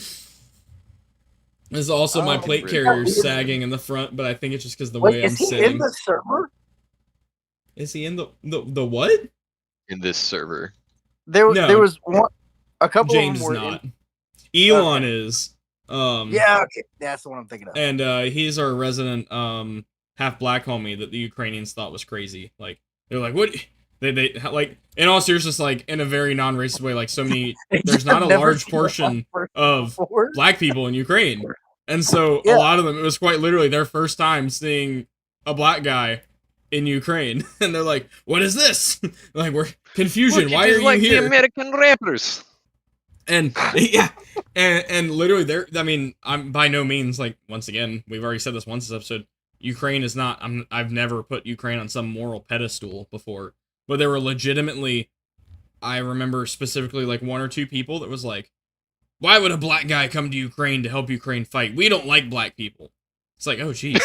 It's like, Oh my God. like literally one guy was like, "Why are you here? We don't need black people helping us fight." And it's like, dude, this guy's like giving his life, you know, potentially giving his life to help you. The least you could do is like have a little bit of respect that he abandoned it his seems entire like life you to come need help you. whoever will help you's help. And a majority of the Ukrainians, like I mean, that's one in, you know, hundreds or one in 1,000, you know, whatever. But and a majority of them were always, you know, thank you so much for coming to help. You know, anything you need, or just tell it. You know, can I buy you a drink? Can I, you know, let me get you some hot food, or you know, whatever. But then, you know, there's always just one somewhere you went that was like, we don't need help. We don't need anyone's help. We're completely self-sustainable here in Ukraine. We're fighting this war great. Look how well it's been going. Much less, and we especially don't need a black man helping us fight. It's like, first of all, if it wasn't for Western money, I'm sorry, you wouldn't have survived. Second, this black man has given up his entire life, like left his entire life behind to come help your sorry self to, you know, help defend your country. So it was always funny seeing like other Ukrainians chastise and like belittle the one that's saying that. Anyway, yeah, that was Elon that's been on the show before, and this is Leeds James. And you'll notice that Daryl is no longer in the van.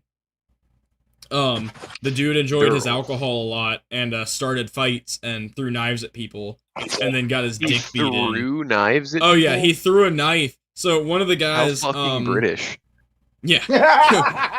One of the guys we had on the evac team, he fought At least our schools are shooting gallery. Oi, mate! Oi! And yeah, he fought in Syria.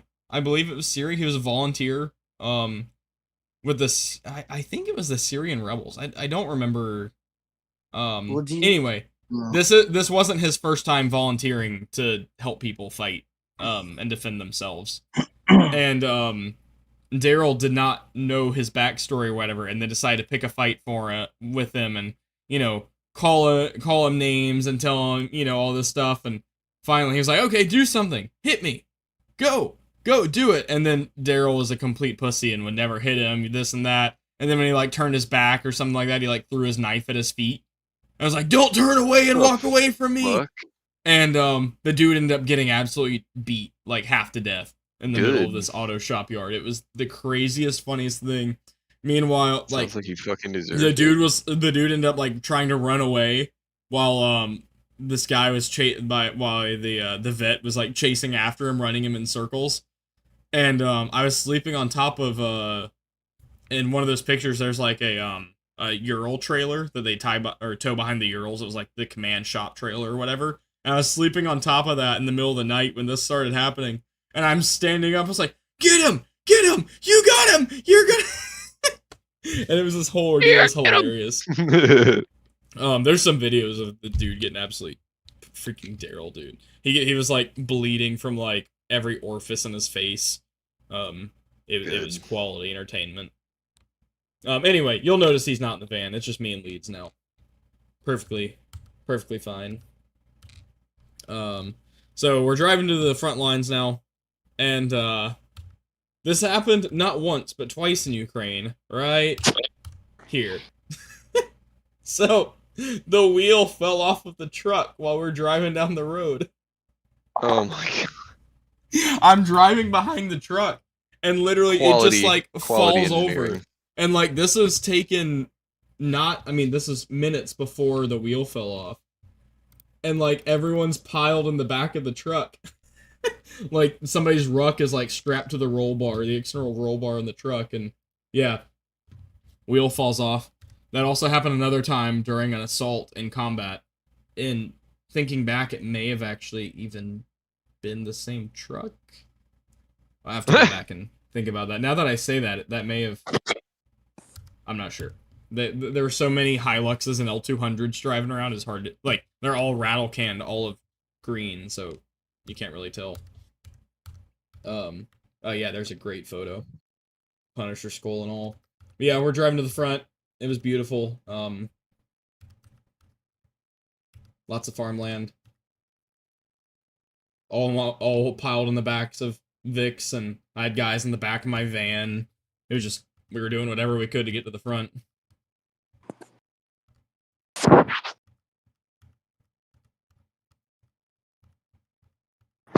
And it gets dark too later on, and it's not wise when you're that close to the front to drive with headlights on.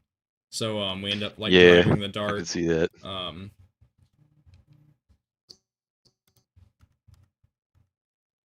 I got so many pictures. It was just like beautiful scenery, so close to the front. Like there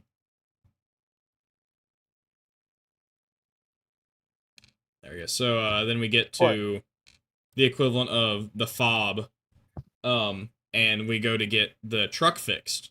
I forget what happened or something, or maybe just get the wheel hooked on better. I don't remember exactly what was going on. Oh, no. Excuse me, we got there, we got a flat tire in the van I was driving, and we kept having to, like, stop to pump it up, and then the next morning we found an auto roof shop in kind of the fob village to go get it repaired, and we pull up, and this is the first thing I see, at the shop out front. It's a Hilux, just completely just peppered, blood all inside. Swiss cheesed. Yeah. Like, this thing was, heavily shot up, full body from both directions, too. Like, some are bullet holes, you can see, like, specifically some are perfectly round, others are shrapnel holes. The interior is shredded, there's, like, blood stains on the inside seats. Oof. Yeah. There's glass everywhere where, like, the original windows had busted, so then they put, like, plexiglass in there. I took a picture of that because we have, like, almost the same machine in our shop where I work at now. This is one of the other Hiluxes there. I was going to ask him if I could buy it. I found a White Monster energy drink. I was super, super excited for this. At the little, Did it taste the same? Yep, tasted exactly the same. So we get to where we're staying, and it's a I don't even remember. I don't even know exactly what it is. But we were using it as like barracks at the fob for the new recruits coming in, like the new volunteers coming in. And we get there, and they're like the week prior had a missile go through the roof that didn't explode. And so we're like, oh, cool. This is where we're staying. Does it matter? Yeah. And it literally punched through the roof. And so that's the hole in the roof. And then it was in a stairwell. It went through that stair. Yeah, there you go. There's a good angle. Took out the railing and everything. Then there's a hole in the stairs. Yeah. It was crazy. We're like, cool. Yeah, this is where we're staying. The building that got missile struck. We'll flip through a few more of these pictures. I was making breakfast. Eggs were plentiful in Ukraine. That was one thing. With the exception of on the front line, you could always find eggs places. So I had eggs, cheese. Um, let's see, my little camp stove. And chickens. Bread. So I was just literally making like scrambled cheese eggs and eating it on some bread. My my emergency $100 bill that was like my get home ticket, and if something were to go wrong, just hand a Ukrainian $100 bill and try to get a ride out or something. These were cluster munitions being dropped on the village we were in. Jesus. This happened before we got there. But some of the impacts. This was our first time where we were like actively staying somewhere that was being shelled in that area. Because at one point it was the front line, more or less. It was never like there was never urban fighting in this little village, but it was only a few kilometers away. And so it was actively being hit with arty and stuff. And then by the time we got there, it was a little bit later. And the front line had been pushed back towards the Russians. I took a picture. I believe that's an unexploded ordnance. We knew what it was at the time. UXO. We were able to figure it out. So, yep. The villagers can have a little UXO as a treat. As a treat. Actually, that missile may have exploded because... Oh, wait, go back. Let me see it. We put an expert set of combat engineer eyes on. I think that was actually... I think it actually did explode, but maybe only partially, because that's shrapnel up the wall, which means something exploded. Yeah, hold on, wait. Show the thing again. The projectile. Well, I don't know. Yeah. Those projectiles weren't from the same missile. Oh, never mind then. But I think this actually did go off. Yeah. It is going off. So the next picture. So that night I was on stag duty, like guard duty. I chose to do it in Chacos because why not? There were constant drones flying overhead. The Russians getting like actual like big drones like Orlons and stuff flying overhead trying to get coordinates to hit us. Yeah. So it was if there was no. So you've actually seen Orlon 10s. Like I did not life? fly them. I've seen them and heard them. You physically seen them in person. Yeah. That's crazy. You could find them flying overhead if you could hear them, and then depending on how high they were flying at the time you heard them or saw them or whatever, you could see them in the air circling you. This is like I said, I pulled stag in this. If there was no like sunlight, like if there was no natural light, you have no lights like in the village. Like it goes dark. There's no flashlights. You don't turn your phone on if you're outside without being undercover. Like there's no light at all. Like your survival potentially and everyone else's depends on it. So it was being treated very similar to like the 0 point line. Here's my contract. Hopefully there's no information. And then immediately after signing contract, I was issued gun. So this is my AK. After getting it, I immediately cut off the front the front sling point. Sorry, armorer, who I had to give this back to at the end.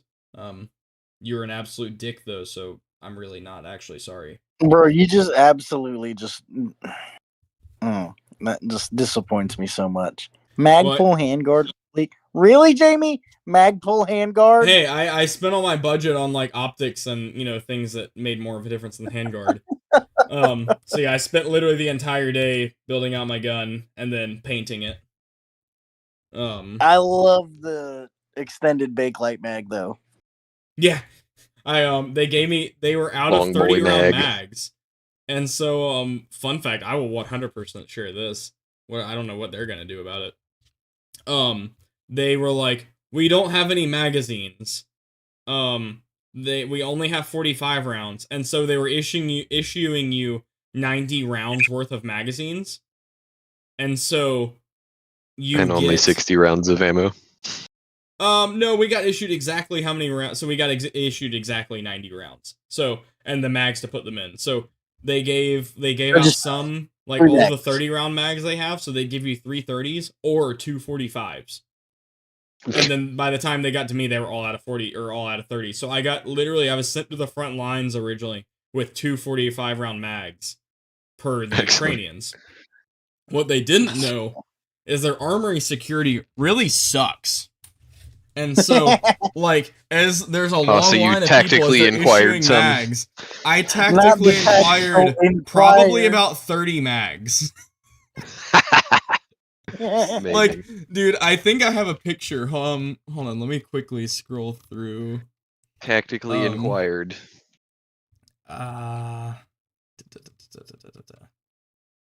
Because we did go back a couple times to the fob. Sorry, I'm quickly flipping through pictures here. Back to where we signed official Ukrainian army contracts.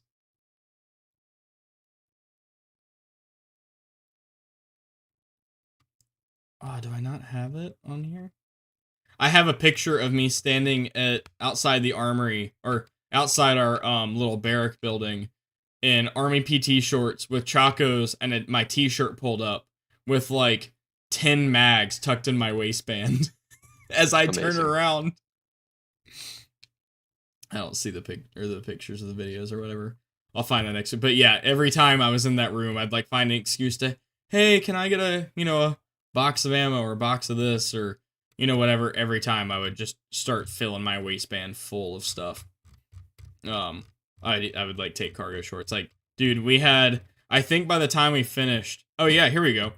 This is what I had tactically inquired for, and this is like after I had already passed out, like made sure everyone, like I single-handedly got basically all of the guys in my team, like a full combat load of like 6 mags each, minimum. And this is what I had left over. Oh my god. And that's after I'd given everyone grenades, everyone grenades, ammo, and everyone mags, and I still had like a personal stockpile for, like, or well, not a personal, an emergency stockpile of a dozen nades, like a dozen like loaded mags, and like 1,000 rounds of ammo. Jesus.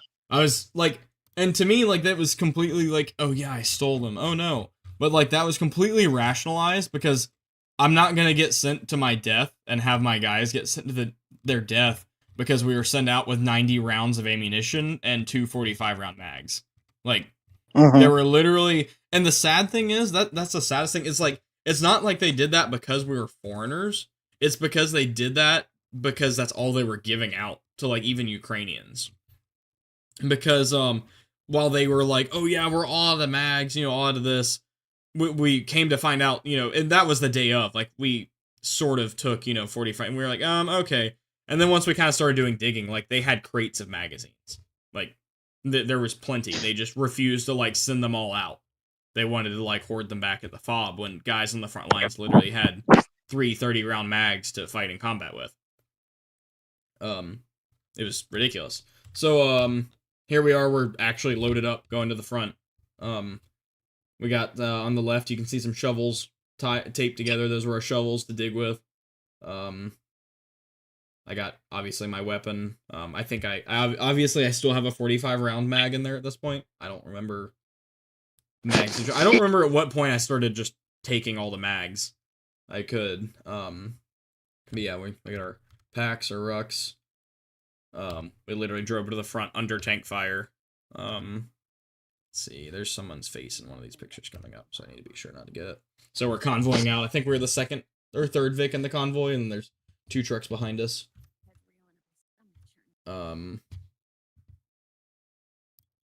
Skip ahead a little bit so we don't get dock someone. Coming up onto the actual, like, front line fob, we were staying in a school called Dacha. I forget, it was in Vernapelia. I can name the name of the city. Or the village. Coming up on it, the Russian line was so close. We would actually get shelled on a corner because of the drones. They would literally watch the road because it was the only road in and out of that village for our supply guys. Or it was the only road in and out of the village. So, like, if we wanted to get into the village or get out of the village, you go down that road. And the front lines, the Russians had pushed up so close again that they could fire on the road with the tanks, and they would just keep like an Orlon or a drone up above spotting for it, and they'd already have it like dialed in. So like as soon as you took like one bend around the road, they were shelling you. Jesus. And so we literally drove in under tank fire. And we're kind of duck hunt. ended at the end of this day here. We got to Dacha. This is in the basement. It was a school, and a school that was completely like destroyed. But we stayed in the basement of it. That was the unit HQ, or that company's HQ is in the school. And that's my first time trying Tashanka. It's pretty great, I must say so. So we get to the school, and there's a picture of me. And we pull up to the school, and immediately hey, the Russians are assaulting us right now. There's a BMP and an entire Russian unit pushing up one of the tree lines as we speak.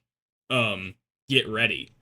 Like, we hadn't even, like, we'd literally just unloaded all of our stuff from the trucks, once again, under artillery fire. And they're like, get ready right now. Welcome. We have to set up. And so we're grabbing our kits, like, we're making sure weapons are good to go.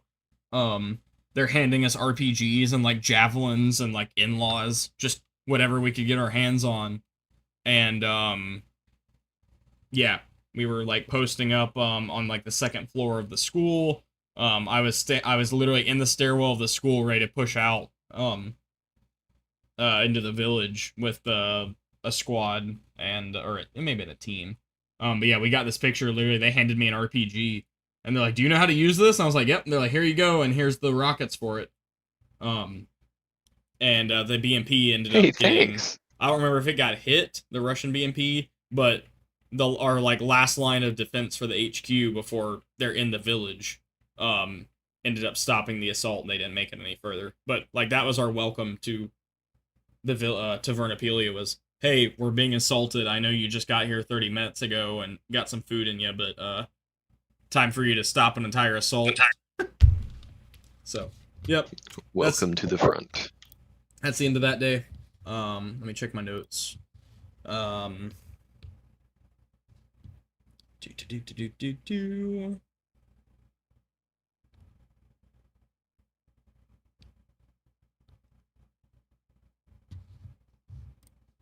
It's even a little bit further than I wanted to go today.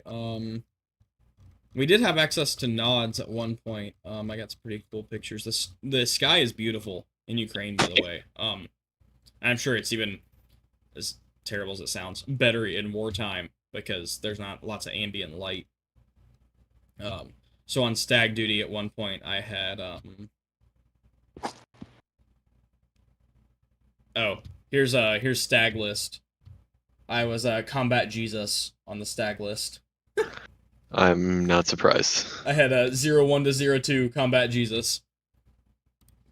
And then we had a set of PBS 14 or PS7s to share. It was the same individual that gave me the fog patch that we ended up trading patches. He brought his 7s. But these are literally just Gen 2, like Omni 7 tube PBS 7s. And look at the sky. It was beautiful.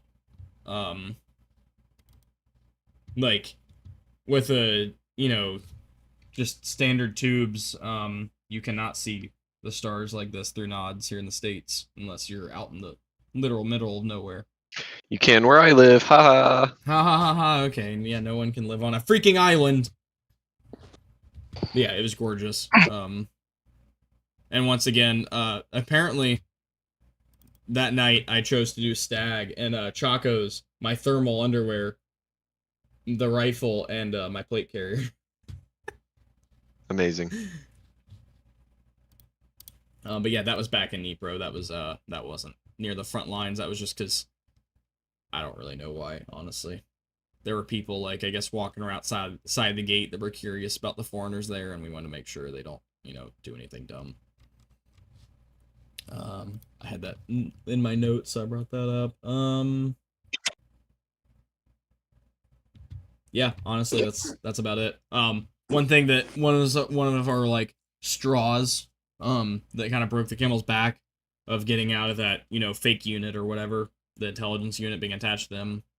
The commander called and said that one of their like other units had lost or was pinned down or something near Bakhmut, which was gonna be our like area of operation, was basically pulling people out of Bakhmut and the surrounding area.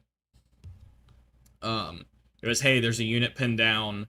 We need to be like you need to have a team like wheels up out of the door in 30 minutes, or less, like full kit, ready to go. No warning whatsoever for that. And I was on that team. It was 12 of us, I think. It was a full squad. And it was like, be on standby, wheels up in 30. We'll let you know when to leave and where to go. And so we kit up, like we were texting our families, calling our families. I literally texted my family. I was like, hey, head to Bakhmut for a mission. Hopefully I'll get to talk to you guys again. Love you guys, kind of thing. And we're sitting at the trucks, ready to go. We're loaded up in the VIX, waiting for a destination. We were allegedly we were meeting a team on the way that would give us our weapons and everything, and that was what we'd have to work with.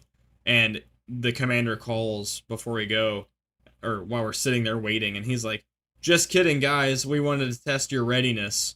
I guess you guys passed this test." And it was just constant, like, toying with us constantly. Of, you're leaving, you're not leaving, you're leaving tomorrow, you're leaving in 30 minutes, and you're probably all gonna die, kind of thing. And literally, he was like, we just wanted to see, like, who would be willing to die, and how fast you could get ready to potentially go die. And we're like, cool, thanks. So, yeah. It wasn't the fact that, we weren't upset that we necessarily had to, act like real army. It was the fact that, we were being toyed with while we were being forced to act like real army. So, yeah. Any questions about today? We went a little bit longer than I was thinking, but, yeah. That's okay, buddy. No? Do you regret it? Oh, yeah, no, no, because ultimately, meeting the guys that I did in that unit, I mean, obviously I don't regret going to Ukraine. I'd do it all over again. But obviously, but the guys in that unit that I met I'm still good friends with some of them, and I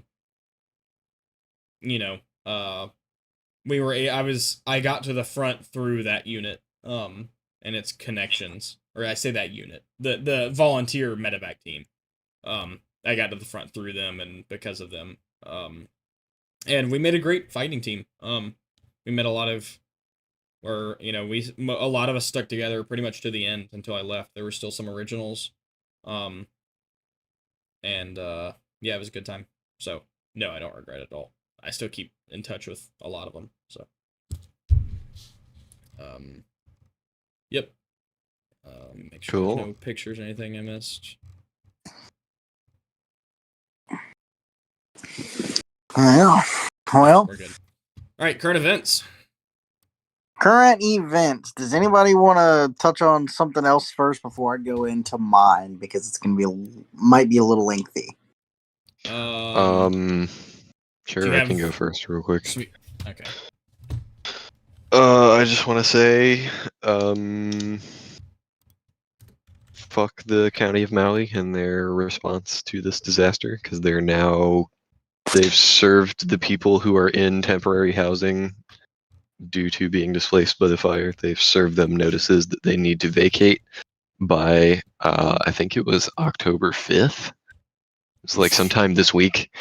They gave them to vacate so that they could let more tourists come in and stay in the hotels and stuff over in West Maui. So, that's amazing. yeah. I know you guys are, I know y'all are refugees from a semi-natural disaster, but that's you. I'm gonna need you to go ahead and clear out. Yeah. I know we only gave you $700 to rebuild your houses and to buy, furniture and to survive off of, but you're not welcome here anymore. And because FEMA and some other folks are dragging their feet. Yeah. Because FEMA and some other folks are dragging their feet on the legal side of things, there's still people that are paying mortgages on their houses that burn down and What? shit like that. So Well, I would like. I don't even know what I'd do. I was gonna say I'd like close my bank account, tell them I'm not paying my mortgage anymore, but I don't even know how that would work. yeah, also, so it's pretty fucked. ruin your credit too. But yeah, that's incredibly fucked up. Like just seeing everything that's going on in Hawaii is just fucking insane. It's like never-ending hell for these people, and Yeah, the government's doing nothing to help. The same government that they pay taxes to, and you know, same. Well, The supposed to same take government that colonized them. Yikes! How many times can one government shaft you? Yeah. Big sad. Damn. Well, I guess Not keep us great, updated on my that. dude. That's- Not great. I know when we first started talking about this whole Maui situation, it was like, hey, we'll keep you guys, we'll update you guys next week, and that was like a month and a half ago, and it's like, hey, we still got things going on about Yep. how bad the government can shaft these residents. It is still devolving. No, if anything, it's actually gotten a little worse. Did we ever get a Yeah. death toll? Fight all of the resources that No, because to what? the search is not complete yet. Of course it isn't. But they're sending people to go back to their homes that don't No. exist. People from Lahaina are not allowed to go back to their homes yet. It's Wait, so they're being kicking vacated them. to go where? They're kicking them out of the hotels and shit on the west side of the island that are being used as temporary housing because they want to make room for tourists to come in. So where are they supposed to go? Exactly. My dude. Why though? So from what I've heard, the notice that they were given pretty much told them that they have until that whatever date this week to go back to the civic center where all the disaster response stuff is being coordinated and re-register for temporary housing and get moved to a new place. But the thing is, most of these people don't have fucking cars anymore because their shit burned down. That's disgusting. How are they supposed to get over there to re-register for temporary housing? As somebody whose house has burnt down before, I can 100% clarify that when somebody asks, well, why don't you have this? Why don't that? And you're just like, my house. Because the shit burnt up. Which I have a funny story about that. Fun fact. When I was turning in my weapon, in Ukraine, they were so we were issued gear in Ukraine by the end. Like by the time I was finally left, like we were issued some sort of like cold weather gear, our uniforms, and certain things need to be turned back in. And by this point, I had like a lot of stuff. I had my Pelican case. I had 2 duffel bags, this and that. And we'd moved like 4 or 5 times, like throughout this whole, maybe not that much. We'd moved like multiple fobs, multiple locations. People were packing our stuff up and moving it for us and this and that. And when I go to leave, they're like, where's all the furniture for your weapon? And we need your iPro back. And we need your this back and that back. And like, why are you not turning in this? And I'm like, my guy, it got bombed in the bunker. Like, literally, I have a video of my bunker getting blown up that I was in, and then it caught on fire and everyone's stuff burned and was destroyed. And they're like, so why aren't you bringing us that back? And I'm like, do you not? It's gone. You want a pile of melted plastic? What do you want from me? Like, I have a video, and poor Elon, I think it was one of the other, one of the other guys were with, his bag caught on fire, like his bag with most of his belongings in it. And they're like, sir, why don't you have this? And he's like, it caught on fire. And they're like, what do you mean you don't have it? And like, we show him a video of the smoldering bag. It's crazy. People don't know what fire means anymore, I guess. Well, it was just like the audacity. They're like, well, you should still turn it in. My guy, it got hit by a tank shell. Like, it's vaporized. Like, It there's does not nothing exist left. anymore. And they're like, why didn't you report it? I'm like, we did! We drug out casualties from the bunker. Like, this is a whole ordeal. Can't The see bunker it doesn't exist because anymore. It's simply not there. Like, so you didn't report, like, your missing issued property. I'm like, that was the least of our concerns. Like, the commander literally was like, you didn't think it would be a good idea, like, say you didn't have your iPro anymore, you didn't have this? It's like, no. I was too busy, packing, gushing wounds and putting tourniquets on people and then running them outside under tank fire than to, Sir, my iPro was blown up in the tank shell. sir. I don't have my safety glasses anymore. So it's funny you say that because I would have never thought back about that, being yelled at about not turning all of my issued gear back in until you said that. And yeah, it's like, what do you not understand about my house burned down? Do you understand? So yeah, poor Maui. That sucks. Continually being shafted by the one thing that is made to serve and protect. It sadly feels like it's going to get even worse. So I mean, probably. I mean, it's not like these people are magically going to get houses again. Like, Right. this is going to potentially take decades to get back to normal. I mean, I said it the entire day island. that this shit happened. I said it the day this shit happened. Give it 20 years, and that entire area is going to be owned by a single resort or some other large corporation to be used for some kind of commercial purpose. Or Pearl Harbor. Those people are never getting their homes back. Yeah, I mean, Oprah and just The saying Rock if are going to it's open Jurassic Park. I'm not saying. I'm just saying. Oprah and The Rock are going to open Jurassic Park, and they're going to make that. Bro, it's gonna be Elon. We all know that. Well, fucking Elon Musk just No, man, he's too busy trying to make cyborgs. Yeah, his brain implants. It's gonna be Bill Gates, Oprah, and The Rock. But just remember, Elon Musk cares about free speech because he bought Twitter. Elongated muskrat. Elon. Yeah. Did y'all see the meme this week? Well, I mean, it wasn't a meme. It was him talking about how bad the government is for the immigration crisis and everything. And it was him complaining about it. And then I saw the top comment. I just scrolled through the comments, and the top one was like, yeah, this is coming from the guy that made a $44 billion company worth $8 in a year. To please tell us how to fix our government. Got him. Got him. So in meme news, a very important lawmaker passed away this week. a very bad lady from California. Crab rave. Did you queue up the soundtrack? Oh yeah, it's playing now. They can hear it. Hell yeah. So remember, yeah, she's the one that tried to take away the shoulder thing that goes up. Yep. So yeah, she's a good politician now. So yeah. Well, she's chilling down there with Ronnie Reagan. Ronald Reagan.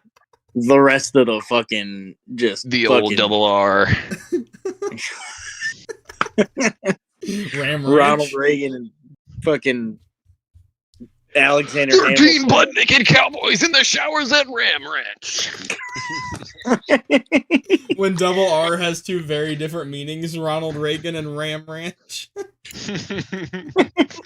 don't think they're that different. Man, I wish Ronald Reagan was alive now. He would have loved Ram Ranch. Say car ramrod. Say car ramrod. So, did we want to talk about that one more or roll into the No, next I'm one? done. I just wanted to talk about she's dead. Yeah. Bad lady dead. I would just like to just say that, like, I don't think this isn't the context of I'm a Republican and them liberals are bad and that lady's horrible. No, this is just coming from like a basic humanity standpoint. Anytime anybody We who's made legislation that has put innocent people in prison, anytime somebody like that dies, it's a good thing. Yeah. It's a good thing. Also, yeah, we I would be just like to celebrating say- just as hard for Mitch McConnell dying. Just for everyone. Exactly. Or any of them. Just for everyone out there. And the next one. And the next one. Do it again. Yeah. I would And also then just more. like to say no one And should then be in power more. for 31 years. No. Just saying. Do what? No one should be in power for 31 years. I mean, I'm all for no one being in power of anything. Yeah, I think But- no one should be in power. She was in period. power I was gonna say, you for can just stop there. That's it. That's the 31 podcast. years. Like, please tell me how that's okay. Like, what freedom loving American is like, yeah, she's great. She was, or he, or whatever. Like, I'm pretty sure the bootlicking status would be like, we want Trump to be president for 31 years. Like, how can you say you're for freedom and then want, like, one individual in power for 3 decades? I'm just It's saying, easy what to if lie. nobody was in charge and we all just promised we'd try really hard to be really good? I mean, that sounds good to me. Do you want to That start a plan would commune? work better than any plan that they've enacted in the past 5 years. Did we just become best friends? Is Zach okay? Zach, are you okay? I guess not. Bro, are you even alive? Like, his mic doesn't show it's muted. You Yeah, he probably hasn't said just shit. walked away. in You the probably last, like, 2 forgot he hours. had Discord open. Yeah, I heard him like watching TV earlier or something. And I saw his Let's be honest, significant Zach other in definitely the got frame for a sidetracked. minute. Oh, Hello. so anyway, Sean, you want to hit us with our next topic? Okay, our next one, our big one. Perhaps I'm not going to say the most fucked up one, but a pretty fucked up one. So One of them was a Right great. One of them was great. The other one not so much, and this one not so much. we got to throw some good news in there every now and then, you know. So Yeah. Crap. Dianne Feinstein, that was good news.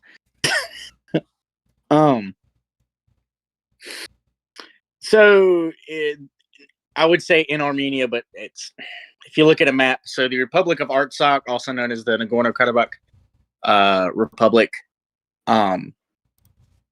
it is on the Caucasus Mountains. Is basically what separates Armenia from Azerbaijan. If you don't know, Armenia has been persecuted. They've been one of the most persecuted ethnic groups for the past 2,000 years, probably. What do you mean, Goyim? So, historically, the Armenians have inhabited the Caucasus Mountains, and one of the Republic of Artsakh, which is in the Caucasus Mountains, is for the past several years has faced scrutiny from Azerbaijan, saying, "Well, hey, that's actually you're in our border. That's our land. You got to leave." Obviously, they don't leave, and Azerbaijan does horrible things, you know, like rocket attacks on hospitals, schools, those kinds of things, you know, typical things you see when ethnic cleansing is on the table. So yeah, it's absolutely tragic. I'm a quarter Armenian myself. My great-great-grandfather took his entire family and came to America just on a whim, risked everything to escape the Ottomans, who we would now call the Turks, to save his family from being killed. And shit's still happening over there today. That was probably about 1915. So yeah, it's absolutely tragic. So the Armenia has been kind of backed into a corner. The Armenian prime minister has stated that they aren't going to retaliate. Well, because they can't really. Yeah, Am I right? I mean, they don't exactly have much if any of a military.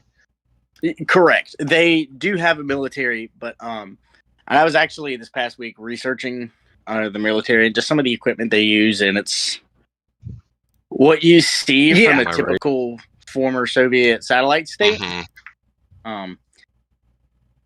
But unlike a lot of those former Soviet satellite states, like say Serbia or something like that, they don't have a lot of the means to produce their own things like weapons and other forms of equipment. They're in the process of changing that, but in the process of, they're not where they should be. So they. I mean, that's probably like a modernization, like what Ukraine was going through. You know, they Yes. went from having like literal Cold War era 60s and 70s equipment to completely having a world class, you know, special forces, and I wouldn't say military as a whole, but in 6 years. I mean, so I can only imagine that's what they're trying to accomplish. Also. And like I said, I know I brought up KLMK camo at the beginning of the podcast, but a lot of the Armenian border guards are still wearing that, and that is a old Drip. Soviet Union camo pattern. Mm-hmm. Well, we fought Russians. Just, I mean, it is actually still a pretty decent camo pattern, but we fought Russians. This Yeah. Like that's literally how I have my jacket. Oh, yeah, it's also a vibe. Yeah. It's a pretty cool camo vibey pattern. I'm Russians. not gonna lie. But it's sad that that's still what the border guards are like issued and Yeah. like, So wearing the actively. people have been well, and then in other countries, so in Lebanon, Armenian, so Armenians living in Lebanon have, started protesting outside the Armenian embassy.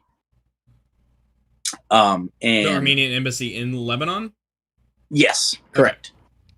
And the Lebanese police I saw started harassing and like rounding them up. So it's Rounding up protesters always ends well. Yeah. But now they're trying to show make the world aware, hey, this is going on, we need some help, and then now being silenced is what's going on.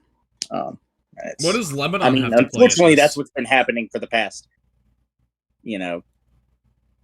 like nobody knows about the Armenian genocide in the beginning of the 20th century. So, what does Lebanon necessarily play a part? Are they taking sides, or is it just like we don't like protests not and that this I message, know so we're gonna shut it up? Not that I know of. I don't think Lebanon, as a whole, as a country, has had any kind of stake in this. I think that was an completely isolated thing that went still down. wrong nonetheless. Like that doesn't necessarily take away that it's wrong. It's just like the fact that I didn't know if they were like specifically like, oh yeah, normally we side with these guys, so we're gonna silence their protest. So kind of thing. To put this into perspective, when I say ethnic cleansing and genocide, I'm not using those terms lightly. I mean, the Azeri prime minister has said, now granted this is a translation of what he said, I don't know how well the translation is, but he has said there will be no more Armenians residing in Nagorno-Karabakh. So there's no way to word that. Seems pretty cut and dry to me. Sounding like ethnic cleansing. I have the quote right here. It's on the screen. Y'all can't see it, but there will be no more Armenians left in wait, how do you say it? Nagorno-Karabakh? I think that's how you say it. I don't know. I've just been going in the coming days. End quote. And that's that's disgusting. Well, and again, when you look at the history of Armenia, it's the same old song and dance, same bullshit, just different day. Mm-hmm. But it's horrendous. I've done extensive research on the Armenian genocide that happened at the beginning of the 20th century, before World War, or that began before World War I. And it is like I had to stop about halfway through. Like, say, you know, like learning about it chronologically, I had to stop about midway through because that's how fucked up it is. Like, I had to be like, I can't, I gotta take a break from all this. It's dark and horrendous. But yeah, yeah, I know we've discussed, you know, the possibility of people going over there volunteering to fight, but I don't even know I don't think it's even gotten anywhere near that. I don't think an army has been raised to fight yet. So yeah, it's kind of one of those situations where I think the only reason Ukraine was able to pull off that is because of the way they marketed themselves. yeah, like I said, I said the way to market now is a fucking TikTok dance. Yeah, like the like, you know, the day, Ukraine the understood hour that. of the thing invasion. about Armenia is they're not going to ask for help. Mm-hmm. The issue is if you don't ask for help, though, it's. I mean, I know this exactly. You're not going. You're not going to get help. We're very traditional, prideful people. And that's just the way it is. How so? I wonder if we can. I mean, we've talked about this some in like the pre-show and you know in this week in general, but I'm wondering if there's a way to help, and that's the issue. Is it's like it's hard to help when you don't know how to help, and you don't know how to help without someone saying, "Hey, please help. And Here's I said how this you before can." the podcast. I followed several independent Armenian centered journalists on Instagram, and within the past, I'd say 3 months, their accounts have been muted or deleted. I'm sure for you know breaking community guidelines. I don't that know aren't what. I'm not gonna insinuate anything with that statement. I'm just saying that appears to be the case. Yeah.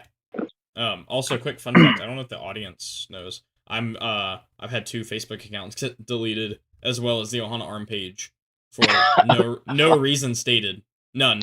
So that's why we don't have an Ohana Arms Facebook page anymore. We did with almost 3,000, you know, likes and you know active users. Well, not 3,000 active, but R.I.P. It's gone. Ohana Facebook page. Yeah, I wish we could figure out contacts there or how to help or do something. You never know. Devil Drives a lot of podcasts coming to you live from Armenia. Perhaps. It wouldn't be the first time. Well, that we've been doing something off location.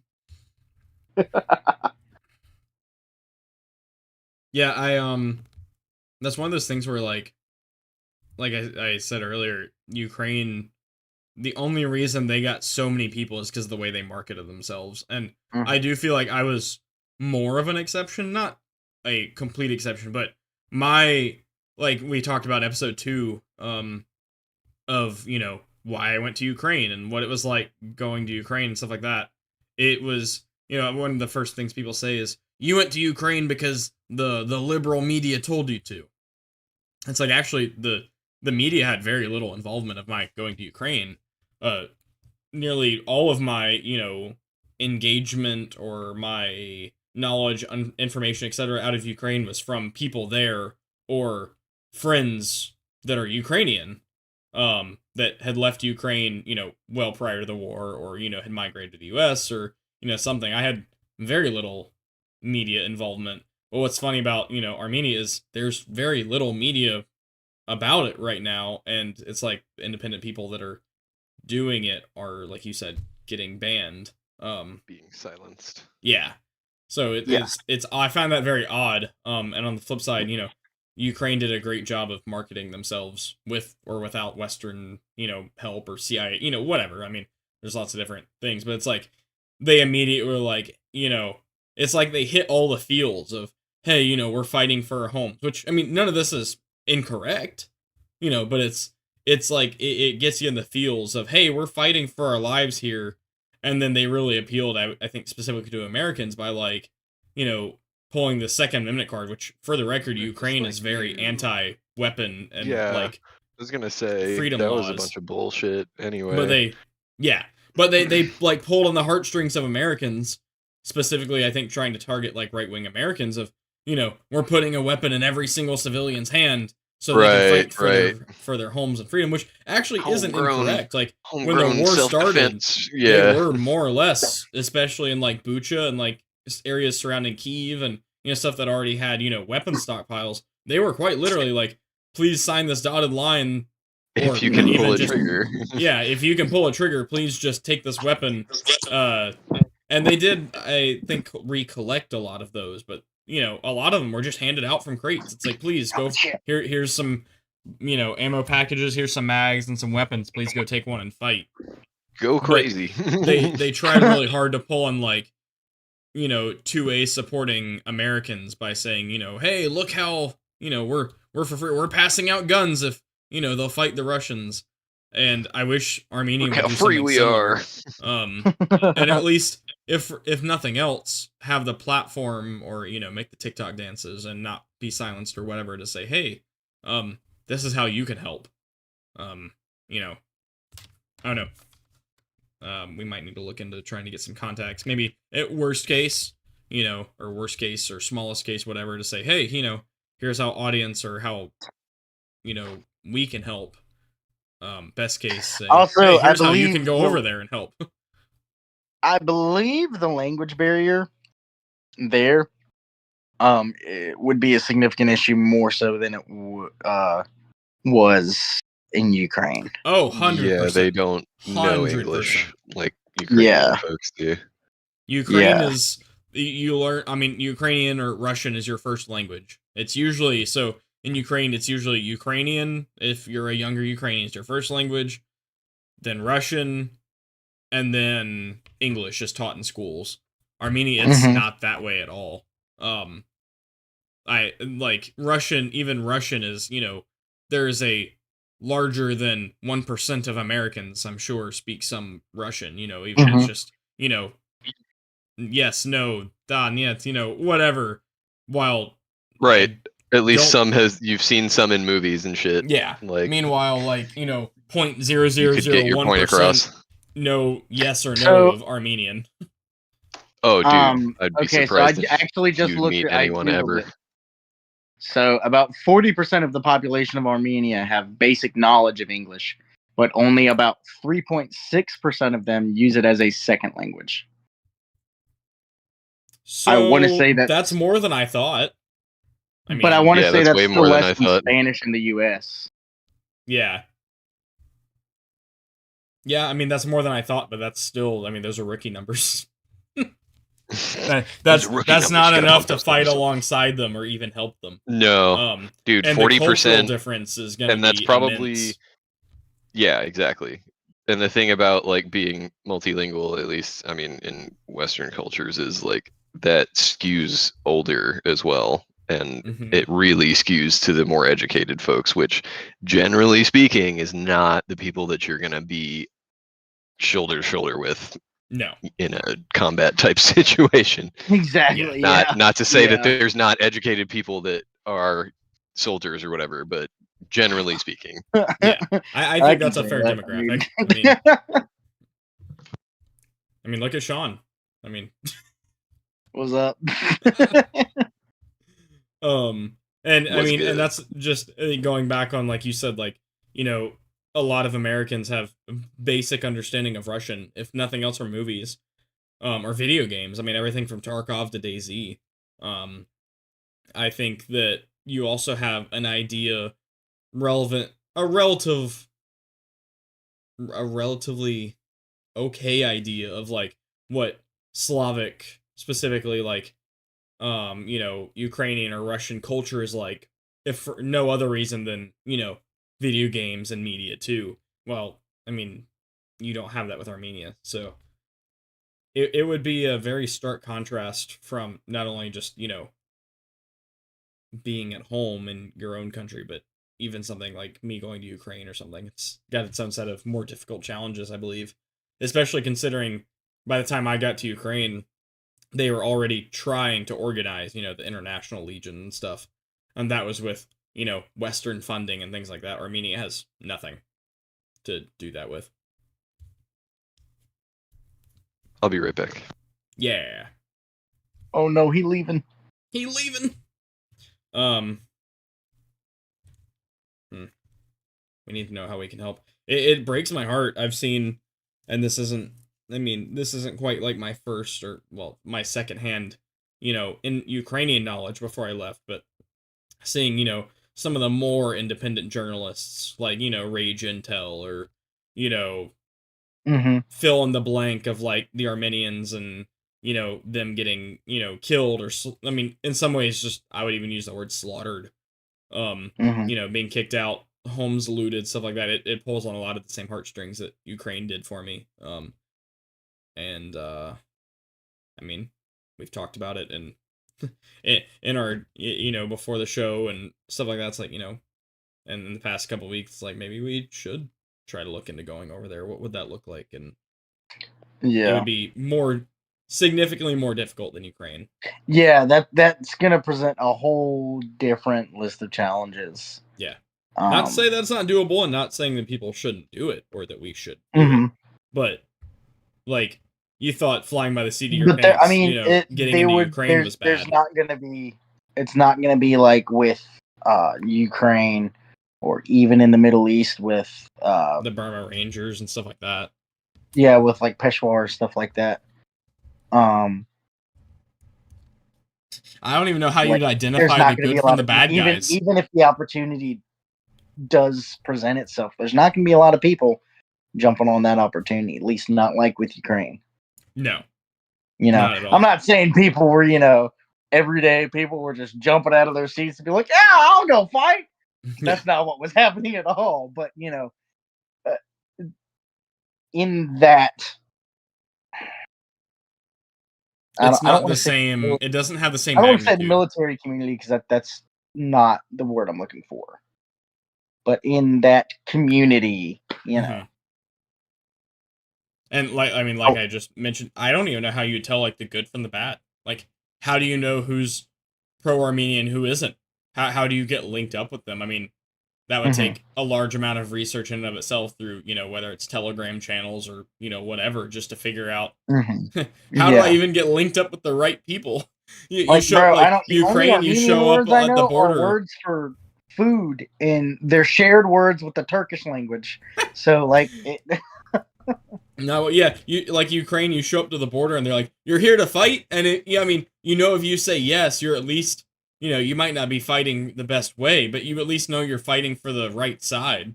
And there you show up to the airport or across the border, they're like, "You're here to fight," and you're like, "Yes." Next thing you know, you're fighting the Armenian. You're like, "Wait, no, this isn't what I meant." Wait. Just the John Bernthal team. I believe there was some confusion here. I would like to politely leave and then walk to the other side. Y'all got me fucked up. You just white flag and walk across the gunfight, and you're like, "There's been a very large misunderstanding." Hey, I actually was supposed to fight for you guys. There was a mix-up. Yeah, they picked me up from the airport, and then they said they were Armenian. They're sorry. I promise I didn't pull any triggers. I'm just I just would like to shoot them. They said they were Armenian, so I thought they were, but turns out they're not, and it was another word I didn't like. But for talking about volunteering and making a difference, there will likely, however, be opportunities to go provide some form of humanitarian aid. Just because what we're about to see happen, what's likely happening right now as we speak, is gonna be fucking horrible. I hope it at least gets the attention of some NGOs that have the funding and the backing to Mm-hmm. hire translators, to hire local guides, Mm. I hope it at least attracts enough of that to where then it can gain some traction. And Yeah. I think I mean, I'm not committing to anything, but by any means, but and when it's easier or at least seems feasible, to do something like that, I think a lot more people, including myself, would be interested in, potentially going over there to help, even if it's just, to as a medic, or to say, hey, I'm working at this hospital just trying to, keep people from, bleeding out, or or Mhm. helping Yeah. people, like I think one of the first episodes, I think it was episode 2, the first public episode for The Devil Drives Lada, I talked about at the Ukrainian-Polish border, there was a guy literally just carrying luggage and like all of people's personal belongings back and forth between the two borders because the people were too tired or too old to do it themselves. I'm sure there will be situations and opportunities like that. Mm-hmm. Yeah. Yeah, like I'm sure, Doctors Without Borders and stuff like that, or and I'm sure the Red Cross will also be involved in some way. There's usually always opportunities to volunteer through the Red Cross, which Armenia being a Are they a part of the EU? no. No. Okay. They're so to the west of Armenia is Turkey, to the east is Azerbaijan, and to the north is Georgia, and I can't remember what's to the south. I'll pull up a map. Have any of the neighboring countries come out and said that they'll be accepting refugees or anything like that? No, I don't think so. I mean, honestly. but Turkey's not going to do that. Well, yeah, obviously. I wouldn't necessarily say that though, because Turkey has taken a lot of Ukrainians. But there's no century-long bad blood between between Ukraine and Turkey. There is between Armenia and Turkey. Oh, okay. Well, I guess that's good to know that. Here's a map. So, to the north south you have Georgia. Armenia, to the west you have Turkey. To the east you have what's the one that starts with an A? I don't know how to say that. Azerbaijan. Yeah, and then I guess technically to the south it's Iran. That's lovely. Well, I would Iran. say Georgia is probably their best bet of all of those. Yeah. Georgians are relatively friendly. Yeah, from what I've heard, they're good folks, but I just mean from the little bit of history that I do know, they're the only ones that haven't historically fucking shat on the Armenians. Yeah. So in both Azerbaijan and Armenia are allies with Russia. So I feel like Russia's just not going to get involved, if they do wind up supporting a side, it'll be Azerbaijan. That's just historically it's going to be Azerbaijan. So, according to this article, this is March 15th, 2022, since Russia's invasion of Ukraine, Armenia, Azerbaijan? Yes, Azerbaijan, yes. Azerbaijan and Georgia have tried in different ways to balance the need for good relations with Moscow, but with a desire to support Ukrainian territorial integrity and sovereignty. Yes. So it almost implies that each of those have in some way helped assist Ukraine, which, I would love to see if, I know Ukraine's not in some great, condition itself, but would love to see it help, or in some way for them. That'd be pretty cool.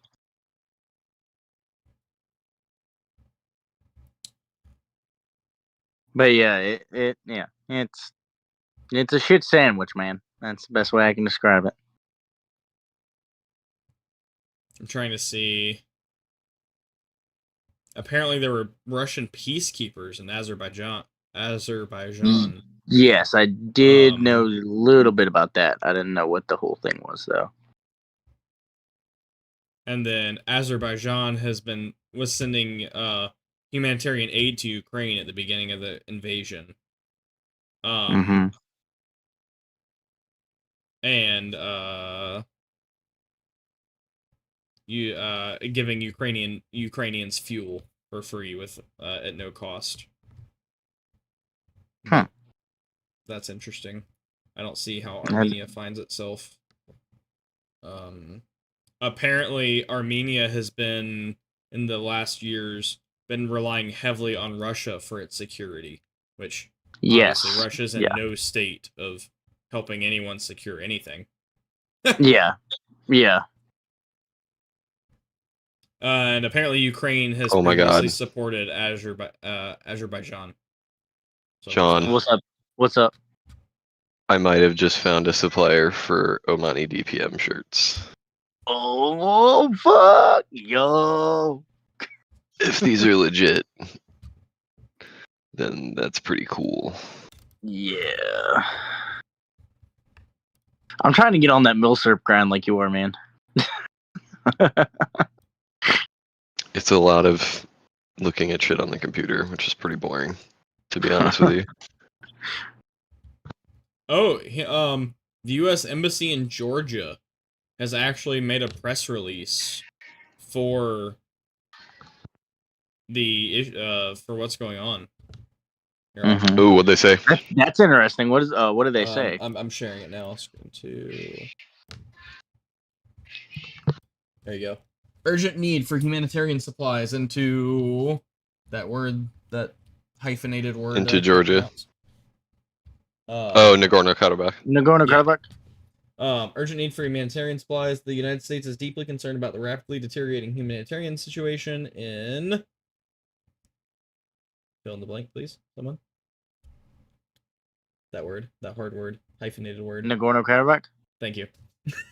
We note that humanitarian supplies are positioned near both the Lachin, and Octum routes, and we repeat our call for the immediate and simultaneous opening of both corridors to allow passage of desperately needed humanitarian supplies to the men, women, and children in the Nagorno-Karabakh. We also urge leaders against taking any actions that raise tensions or distract from this goal. The use of force to resolve disputes is unacceptable. That's ironic coming from the U.S. Yeah, right. In light of the recent increase in tensions in the South Caucasus, the United States will continue to strongly support efforts by Armenia and Azerbaijan to resolve outstanding issues through direct dialogue, with the aim of achieving a dignified and enduring peace. Okay. We reiterate that any peace agreement between Armenia and Azerbaijan must protect the rights and security of the residents of that word again. We also encourage dialogue between... Thank you. I don't know why I struggle with that word. I have like the reading skills of a 4-year-old. I don't even know if that's how you pronounce it. I'm just like sounding it out. Oh, that's fair. We also encourage dialogue between Baku and residents of... Phonics. Let's see what Google... The United States Nagorno-Karabakh. Thank you. The United States further reaffirms that the only way forward is peace, dialogue, and the normalization of relations between Armenia and Azerbaijan on the bias of mutual respect for each other's sovereignty and territorial integrity. I mean, those are all words. I mean... Okay, I think I've been... hold on. I'm hooked on foxing this shit. Okay, Siri says Nagorno-Karabakh. And that's the whitest shit ever. I'm gonna keep saying it how I was saying it, Nagorno-Karabakh.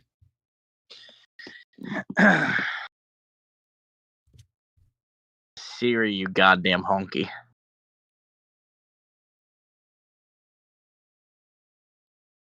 Wow, that got really quiet after I said that. What is UNHCR? The UN Refugee Agency. Oh wait, this was posted to. Oh no, this was 5 days ago. I did not realize it was October 1st.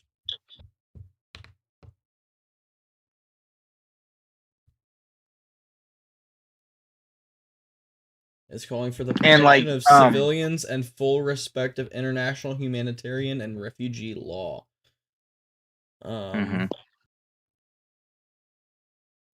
Some 19,000 people had fled to Armenia since 23 September. Whoa. That is 19,000 people in 3 days. Jesus, yeah. That's insane. Yeah, I don't know. I don't know. I really don't. Yeah, hold on. To conflict. Oh, Frontier. That was it. I'm about to check Frontier and Popular Front. See if there's any kind of updates going on. Here we go. I just never know which one of Frontier's pages is up and running. Here's a public release from the what is this? U.S. Department of State from June 2021. That's June 2021. That's when the last time this happened, when Azerbaijan tried this shit. They're that's what I'm saying. June 20. I'm just saying, here's some stats. Yeah. And, whatever.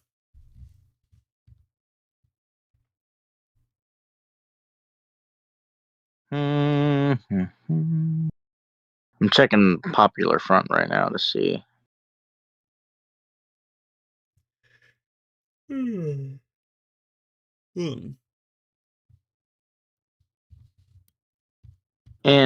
I feel like Turkey probably wants to get involved in this, but they're Turkey needs to tread very lightly, though. Yeah, Turkey's like I currently said, still dealing with the remnants of ISIS and the ramifications of what ISIS did. Like, they've taken a lot of Ukrainians. So I wouldn't be surprised if they did get involved in some way to help. But they do need to tread cautiously. I mean, honestly, that's kind of how everything is in that region. Holy shit! I can't believe. Okay, you know how I was just comparing this before the podcast to Serbia? Yeah. 2 days ago, Popular Front posted Serbian troops have deployed to the Kosovo border in numbers that the United States has declared unprecedented. The buildup includes tanks, artillery, and mechanized infantry.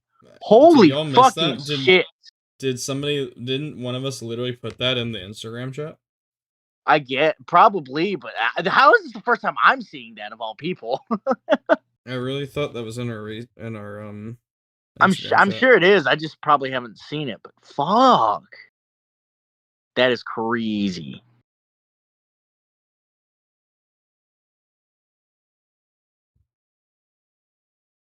Okay, maybe not. I did see it, but I thought I saw it in our chat. Oh, hey, complete side note. Did y'all see the meme? It was like, do you support Palestine? And it's like, no, he turned Anakin to the dark side. Yeah. Hell yeah. That was hilarious.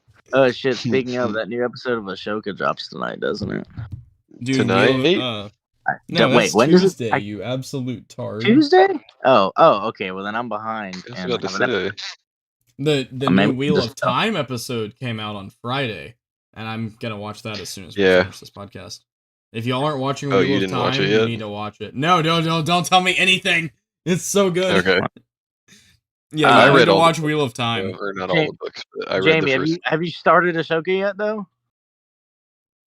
Of course I have, because I'm a great Star Wars fan. No, you haven't. I have not. You liar. Jamie, I'm not a big show watcher, and I've been really, really hooked. I've been waiting for 2 years for like the new Wheel of Time episode or the new season, and by the time like I am finished that every week, I feel like I'm just kind of burnt out from shows, and so I have not started Ahsoka, but I have been intentionally avoiding all YouTube channels, like, because I'm subscribed to, like, the Stupendous Wave and, like, all the Star Wars YouTubers. So I've specifically been, like, immediately, if I see any of their names or, like, any spoiler channels or potential spoilers pop up anywhere, I immediately swipe away. So I know nothing about what's going on, which is very good. So yeah, I am excited to start it, just not yet. I might even wait till the season's over, because they're on what, like episode 7 or 8 or something like that, right? I think. Something like that. I'm honestly tempted just to wait until the whole season's over, and then I'll start it. And then just, like, binge it for 2 days. But it's really good. I'm excited. Yeah. I think it'll meet your approval. Yeah, because, like, yeah, huge Star Wars nerd. Like, the only show that I've not finished is, like, Clone Wars. Like, I kept up with all the Bad Batch. I kept up with, like, Andor. Obviously, Mandalorian. Like, all of those. Obviously, I've seen all the movies and everything, and with pretty much all the lore. But, I just need to watch Ahsoka. So I'll say this about Ahsoka. It is very like I'll say girl powery, because the actual term I'm looking for has escaped my mind. But like it's very like girl powery, but not in an overbearing way. They did it right. It's not like they're trying to shove something down your throat, like you kind of feel like they tried to do in The Last Jedi. That, I think, was honestly, I think that was, like, less girl powery. It may have been, and more just, like, bad less writing. girl powery. Like, more they literally just had no idea what they wanted to do, and it was like, well, we have this female character now. I guess we got to do something with her. Like, that was just the whole, like, sequels were just terrible writing. Yeah. I will say I liked the way they ended it, but I'll leave it at that. How? Spoiler alerts for whatever the last dumb prequel movie name was. Literally, they set Finn up the whole time to have, like, force powers, and then he just turns out to be some normal black stormtrooper. I like the way they kind of, like, I don't know. They did him so wrong. I like seeing Palpatine. I thought that was weird. And then the thing with Rey kissing Kylo before he died, and then he wakes up and then dies. It was like, why? Well, okay, why'd you even have to make this romantic? Like they tried to make it like edgy for the teenagers. Like, oh my goodness, they're kissing. I haven't seen that in Star Wars except for the incest part, but. Well, I mean, not in the prequels, but in the in the prequels. Yeah. Bro, Anakin was out there. The prequels aren't incest, but yeah. Anakin was out there rizzing the fuck out of Padme, dude. The Riz. The twice his age. Literally a girl twice his age. It might not be incest, but there's definitely a big age. It's statutory. Padme was sus. It's statutory at the very least. I mean, I'm gonna be honest though, if I was a kid slave and freaking Natalie Portman came and rescued me. Yeah, I'd probably want to marry her too. I'm not gonna lie.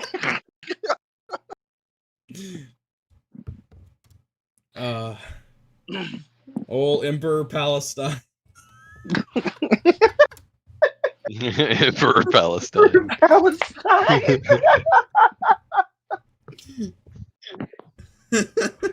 He turned Anakin to the dark side. I was joking about something. I don't even remember what it was. Something was going on this weekend, and they were like, "It's tragic," and I was like, "Have I ever told you the tragic story of Darth?" And then yes, yeah. But I tied it into whatever conversation we had, and I was the only one that thought it was hilarious, and it was just me laughing to myself. And I was like, I'm so funny. Jokes. Me? Everyone else was like, yeah, real funny. I'm like, it is. You would laugh at your own jokes too if you could make jokes. Nice. It's like, yeah, bro, I'm fucking funny. Of course I'm laughing at myself. Somebody's got to. If I didn't think they were fucking zingers, dude. Oh, all right, boys. Anybody else have? I can't hear myself talking. Anybody else have anything for this week? No, I think I'm good. I'm honestly good. Yep. I got a new airsoft gun. Oh! Oh yeah, me too. Hold on, I'll show you guys because it's full metal and a great training tool.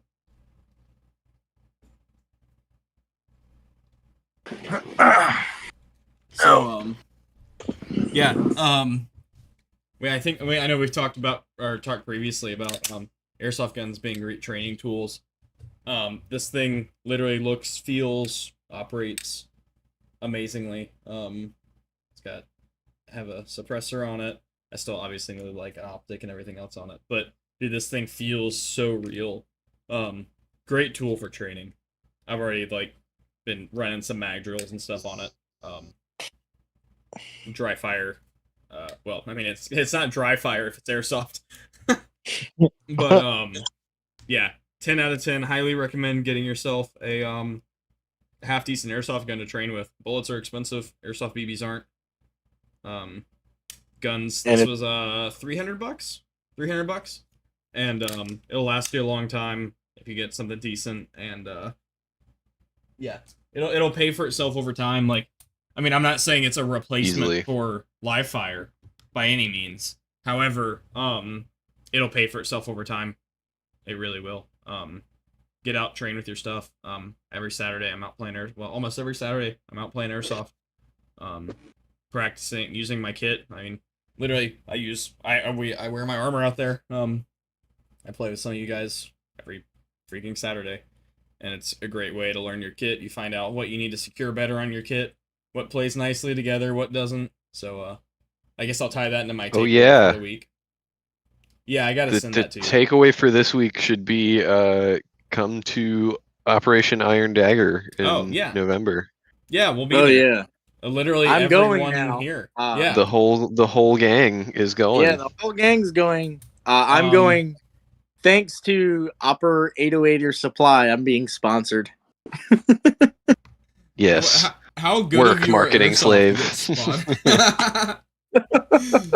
Shill for me. Like, man, these tickets are expensive, and he's like, if you market for me, I'll buy your ticket. I'm like, yeah, bro.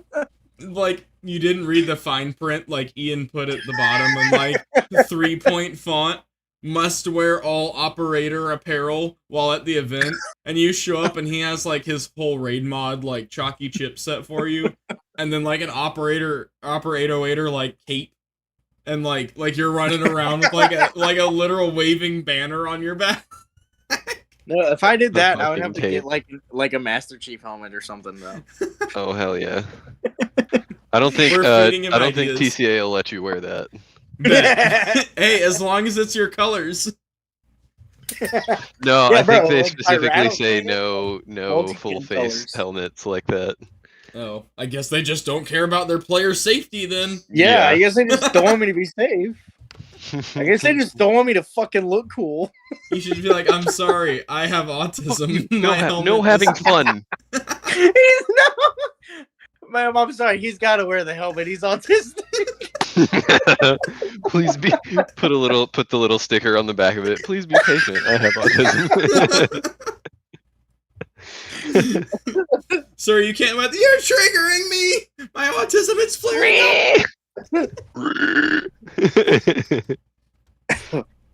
up. Dude, yeah, come out and see us. We're gonna be doing our thing. Oh, by the way, I mean, you were talking about how good training it is. Like, yeah, there's no better training. Yeah, no better training than a weekend in a 3D shoot house type environment with 150 other people who are half of them are trying to kill you. Yeah. Yeah. Oh, I mean, I think there's more than 150. I think this is like a 350 person event. I think it's actually as much as Stonebreaker last time. Oh, that Oh, sounds- really? Yeah, I think this is a very large event again. And fun fact, this is actually a 24-hour event from Saturday morning to Sunday night, or from Sunday at like noon. Like the whole night is in play. Yeah, So- Very nice. That's what I assumed. But So like, Well, and- a couple shit. weeks before that, I'll be going to Milsim West at Victorville. If anybody's Nice. gonna be there, also. yeah, Oh, hell yeah, find dude. Ian. And then Ian has Milsim West money, so he can go to Milsim West. Too bad Ian doesn't Well, have I mean, it's Milsim on the West way. plate carrier. On the way to you guys. Oh yeah, speaking of, I need you to send that whenever you get a minute. Yep. I'll send it. I'll get with you later. Just let me know. I'm Let me know how much I owe probably you. gonna send it next week. I literally brought all my. Hold on. I have to show y'all what I'm gonna be playing airsoft in this Saturday. Since I'm sending you, or next Saturday, I guess. Since I'm gonna be sending you my plate carrier.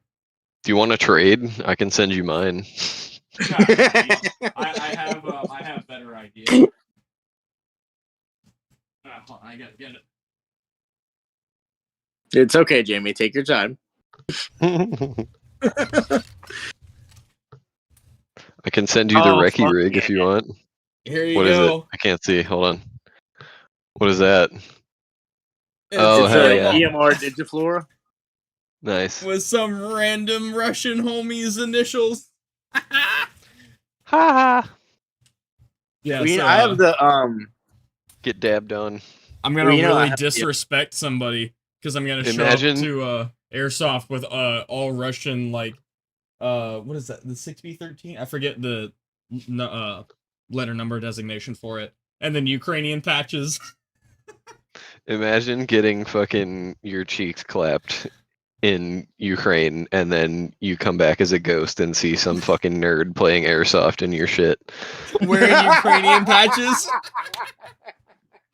The disrespect.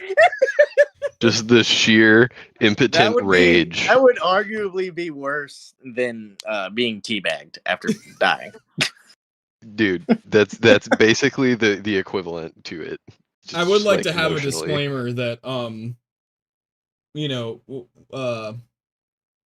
relatively speaking, respect was treated for the lost in action over there on both sides, or at least for my team specifically.